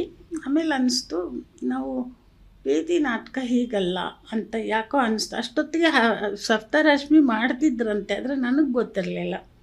ನಮ್ಮ ಬೆಂಗಳೂರಿನಲ್ಲಿ ಏನೂ ಇರಲಿಲ್ಲ ಅಲ್ಲಿ. NSD ಡೆಲ್ಲಿ ಸಫ್ದರ್ ಹಶ್ಮಿ. ಸೊ ನಾನು ಇಲ್ಲಿ ಒಂದು ಬಂದರು ಅಂತ ಒಂದು ನಾಟಕ ಬರೆದೆ ಚಿಕ್ಕದಾಗಿ.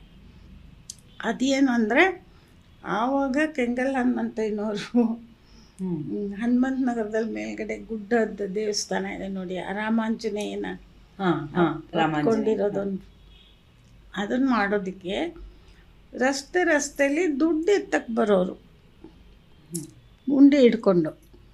ಹಂಗೊಂದು ದಿವಸ ಬಂದರು. ಅವಾಗ ನಮ್ಮ ಸುಬ್ರಾಯರು ಕಾಯ್ತಾ ಇದ್ರು, ಅವ್ರಿಗೊಂದು ಹಾರ ಹಾಕಬೇಕು, ರಾಜಕಾರಣಿ ಅಂತ. ಹಾರ ಹಾಕಿಸ್ಕೊಳ್ಳೋಕ್ಕೂ ಬರ್ದಲ್ಲೇ ಸುಮ್ಮನೆ ಎಲ್ಲ ಬೇರೆ ಬೇರೆ ದೊಡ್ಡ ಮನುಷ್ಯರ ಜೊತೆ ಮಾತಾಡಿಕೊಂಡು ಅವರು ಏನೋ ನಂಗೆ ಅವ ಅರ್ಥನೇ, ಅವಾಗ ನಾನು ನೋಡ್ತಾ ಇದ್ದೆ ಏನು ನಡೀತಿದೆ ಅಂತ. ನಂಗೆ ಇಷ್ಟ ಆಗಲಿಲ್ಲ, ಅವ ಅರ್ಥನೇ ಇಷ್ಟ ಆಗಲಿಲ್ಲ. ಸೊ ಅದೇ ಬೇಸ್ ಮಾಡ್ಕೊಂಡು ನಾಟಕ ಬರೆದೆ. ಬಂದರು ಮಾಡಿಬಿಟ್ಟು ಹೇಳಿದೆ, ನಮಗೆ ಬೇಕಾಗಿರೋದು ದೇವಸ್ಥಾನ ಅಲ್ಲ, ಆ ಏರಿಯಾನ ಸುಂಕೇನಹಳ್ಳಿ ಅಂತಾರೆ. ಸುಂಕೇನಹಳ್ಳಿಯಲ್ಲಿ ಸೂರಿಲ್ಲದ ಶಾಲೆಗೆ ಸೂರು ಬೇಕು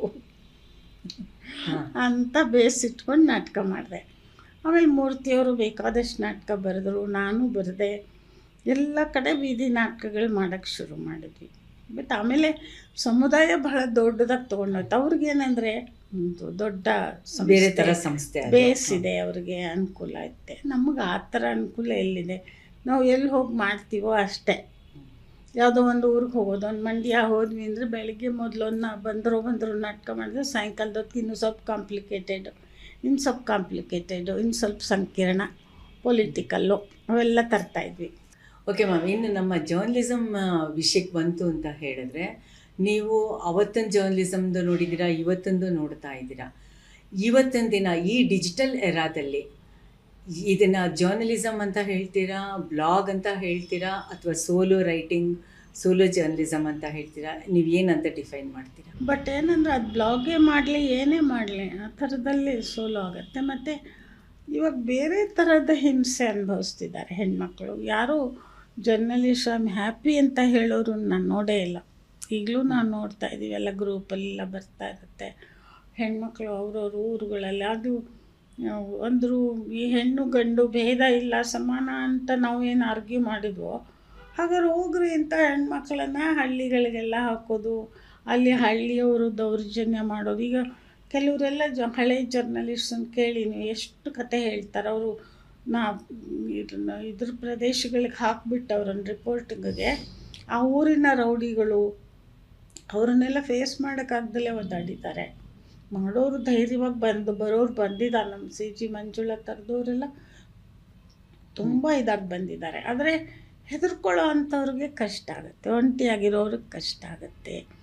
ಇದನ್ನು ಆ ಥರದ ಕಷ್ಟ ಈಗಲೂ ಇದೆ ಅಂತ ಹೆಣ್ಮಕ್ಳು ಆಗಲೂ ಇತ್ತು.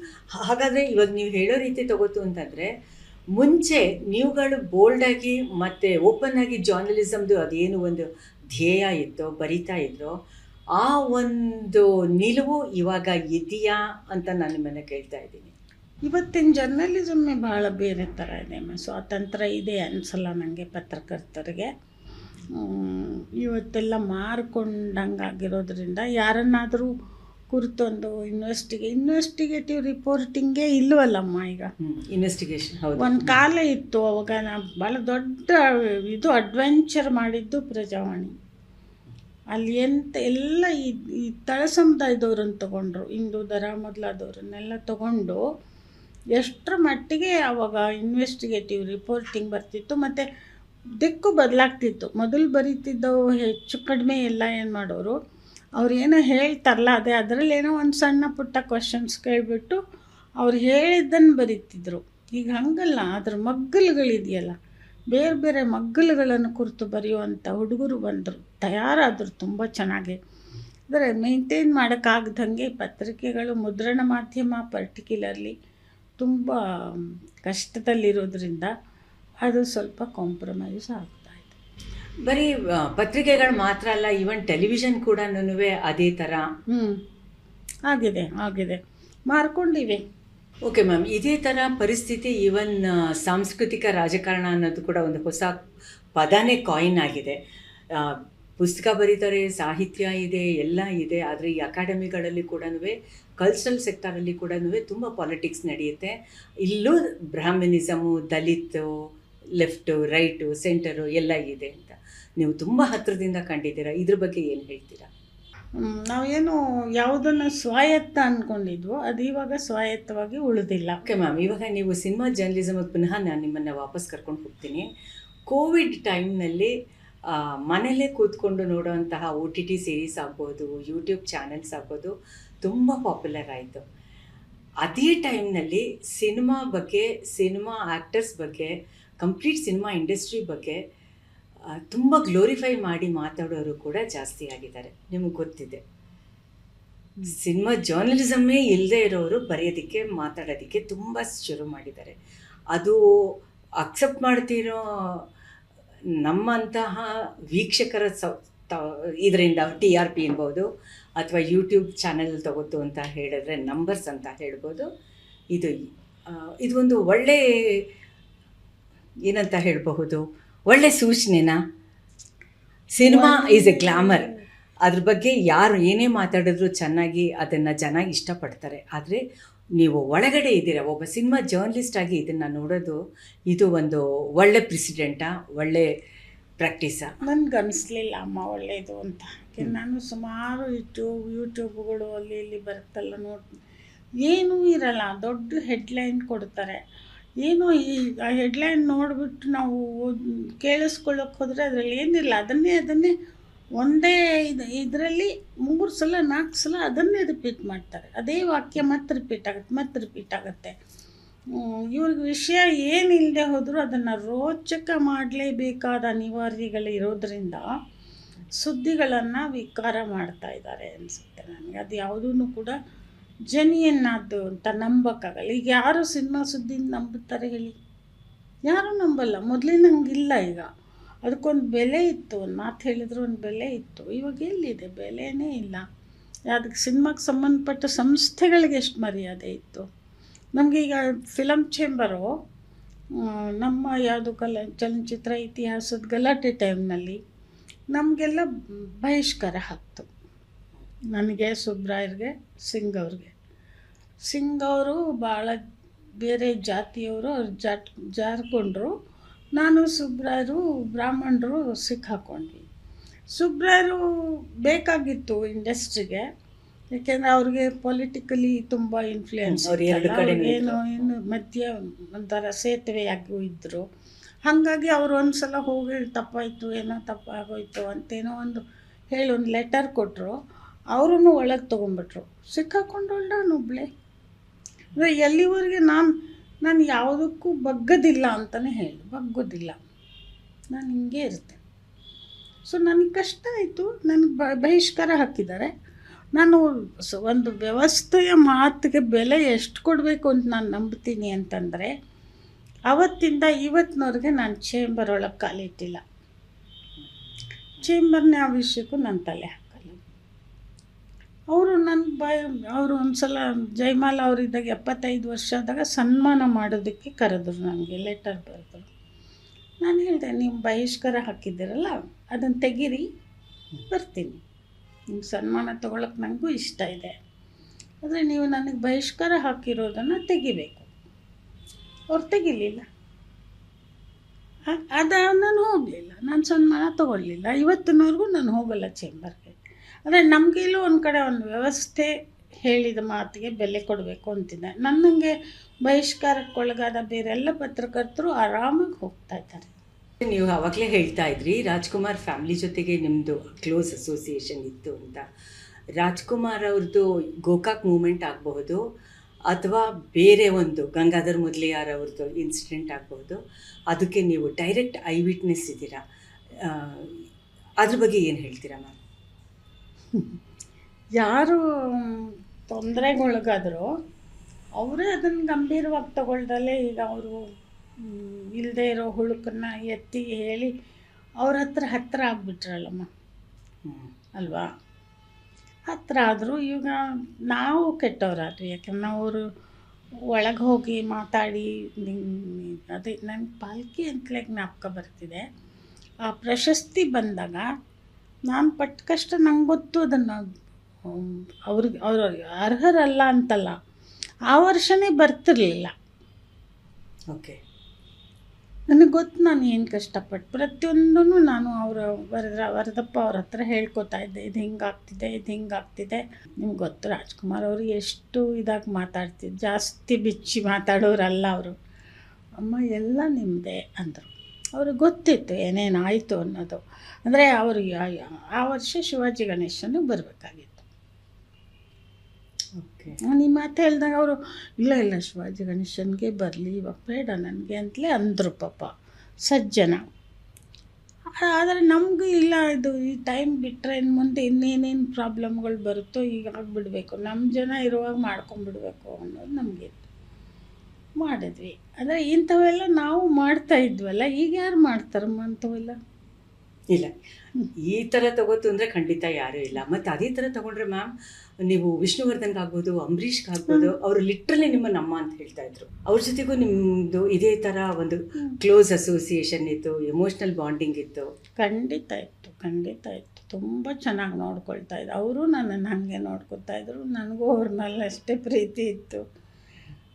ಎಂಥ ಯಾರ್ಯಾರು ದ್ವಾರಕೀಶು, ವಿಷ್ಣು ಗಲಾಟೆ, ದೊಡ್ಡ ಗಲಾಟೆ, ಅದಕ್ಕೆ ಕಾರಣ ನೀವೇ.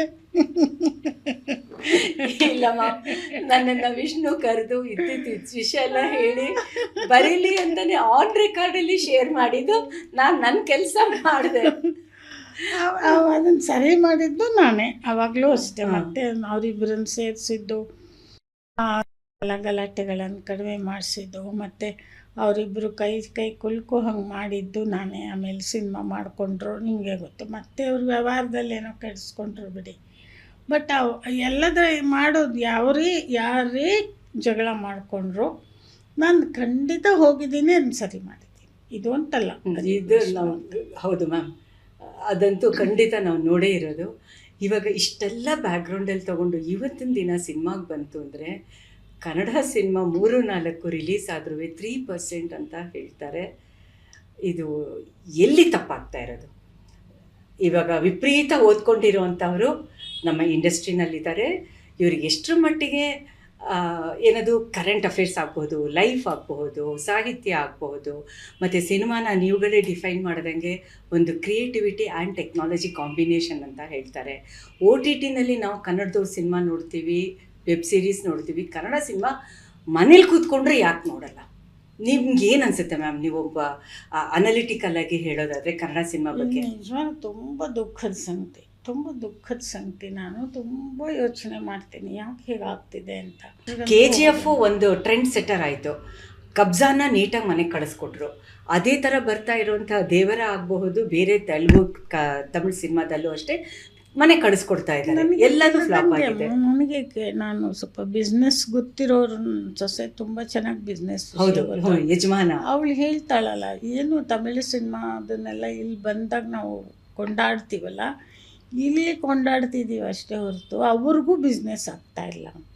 ಇವತ್ತು ಎಂಟರ್ಟೈನ್ಮೆಂಟು ಕೂಡ ಬದಲಾಗಿದೆ. ಅಂದರೆ ನಾವೇ ಇನ್ನೂ ಒಂದು ಸ್ಟಿಕ್ ಆನ್ ಆಗಿಲ್ಲ ಯಾವುದಕ್ಕೂ. ನಮ್ಗೆ ಇದು ಚೆನ್ನಾಗಿದೆಯಾ ಅಂದರೆ ಚಾಯ್ಸ್ ಜಾಸ್ತಿ ಆಗ್ತಾ ಇದೆ. ಅದು ಹಂಗೆ ಯೋಚನೆ ಮಾಡೋ ಹಂಗಾಗ್ತಾ ಇದೆ. ಮತ್ತು ಮೊದಲಿಗಿಂತ ಇವಾಗ ಹೆಚ್ಚು ನಿಮಗೆ ತುದಿ ಬೆರಳಲ್ಲಿ ಸಿಗ್ತಾ ಇದೆ, ಎಲ್ಲ ಕಡೆದು ಸಿಗ್ತಿದೆ. ಸೊ ಯಾವುದು ಅನ್ನೋ ಇದರಲ್ಲಿ ನಮ್ಮದನ್ನಂತೂ ನಾವು ಪೂರ್ತಿ ಮರ್ತು ಬಿಟ್ಟಿದ್ದೀವಿ. ಬರೀ ಅಭಿಮಾನದ ಮಾತಾಡಿದ್ರಾಗಲ್ಲ ಅಲ್ವಾ? ಮಾತಾಡ್ತಾರೆ, ಎಲ್ಲರೂ ಮಾತಾಡ್ತಾರೆ ಅಭಿಮಾನದ ಮಾತು. ಆದರೆ ಹೋಗೋರು ಯಾರೂ ಇಲ್ಲ, ನೋಡೋರು ಯಾರೂ ಇಲ್ಲ. ಬಟ್ ನೋಡೋಕ್ಕೂ ಅದಕ್ಕೆ ಸರಿಯಾಗಿ ಮಾಡೋರಿಗೂ ಇನ್ನೂ ಅಂಥ ಹಿಡಿಯೋಕ್ಕಾಗಿಲ್ಲ, ನಾಡಿ ಮಿಡಿತ ಹಿಡಿಯೋಕ್ಕಾಗಿಲ್ಲ. ನಾವು ಇಲ್ಲಿಗೆ ನಮ್ಮ ಮಾತುಕತೆ, ನಮ್ಮ ಕಾನ್ವರ್ಸೇಷನನ್ನು ಮುಗಿಸೋಣ. ಬಹುಶಃ ನಮ್ಮ ಫಸ್ಟ್ ಪಾಡ್ಕಾಸ್ಟ್ ಇದು. ಹೆಚ್ಚು ಕಡಿಮೆ 1 ಗಂಟೆನ ನಾವು ದಾಟಿದ್ದೀವಿ. ಆ್ಯಂಡ್ ಮೇಡಮ್ ಜೊತೆಗೆ ಮಾತಾಡ್ತಾ ಇದ್ದರೆ ಎಷ್ಟೋ ವಿಷಯಗಳು ಗೊತ್ತಿತ್ತು, ಇಲ್ಲ ಅಂತಲ್ಲ, ಎಲ್ಲ ಸೂಪರ್ಫಿಷಿಯಲ್ ಆಗಿ. ಇನ್ ಡೆಪ್ತಾಗಿ ಇವತ್ತಿನ ದಿನ ನಾವು ಮಾತಾಡಿದ್ದೀವಿ. ಎಲ್ಲ ಕ್ಷೇತ್ರನೂ ಬಂದು ಹೋಗಿದೆ. ನೀವು ನಮ್ಮ ಸಾರಥಿ ಕಮ್ಯುನಿಕೇಷನ್ಸ್ದು ನಮ್ಮ ಪಾಡ್ಕಾಸ್ಟ್ ನೋಡ್ತಾ ಇದ್ದೀರಾ. ನಿಮ್ಮ ಅನಿಸಿಕೆ, ನಿಮ್ಮ ಒಂದು ಫೀಡ್ಬ್ಯಾಕ್ ನಮಗೆ ತುಂಬ ಹೆಲ್ಪ್ ಆಗುತ್ತೆ. ನಿಮಗೆಲ್ರಿಗೂ ಗೊತ್ತಿರೋ ಹಾಗೆ ಇದು ಒಂದು ಕ್ರೌಡ್ ಫಂಡಿಂಗಲ್ಲಿ ನಾವು 4 ಜನ ಸ್ನೇಹಿತರು ಮೇಡಮ್, ಎಲ್ಲರೂ ನಾವು ಹೆಣ್ಣುಮಕ್ಕಳೇ, ನಿಮ್ಮ ಭಾಷೆಯಲ್ಲಿ ಹೇಳೋದಾದರೆ ಆಲ್ ವಿಮೆನ್ ಫ್ರೆಂಡ್ಸು ನಾವು 4 ಜನ ಶುರು ಮಾಡಿದ್ದೀವಿ.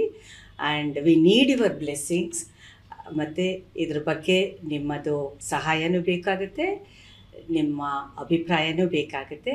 Please share your opinions. And Vijaya ma'am, thank you so much.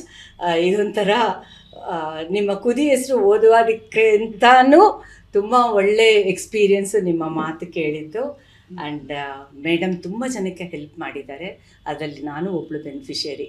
ಎಷ್ಟೊಂದು ಜನನ ಇಂಟ್ರಡ್ಯೂಸ್ ಮಾಡಿದ್ದಾರೆ, ಮೀಡಿಯಾ ಹೌಸಸ್ನ ಇಂಟ್ರಡ್ಯೂಸ್ ಮಾಡಿದ್ದಾರೆ. ಮೇಡಮ್, ಈಗ ನಾನು ಓಪನ್ಲಿ ಪಬ್ಲಿಕ್ಲಿ ನಿಮಗೆ ಥ್ಯಾಂಕ್ ಮಾಡ್ತಾ ಇದ್ದೀನಿ for introducing me to ETV Kannada.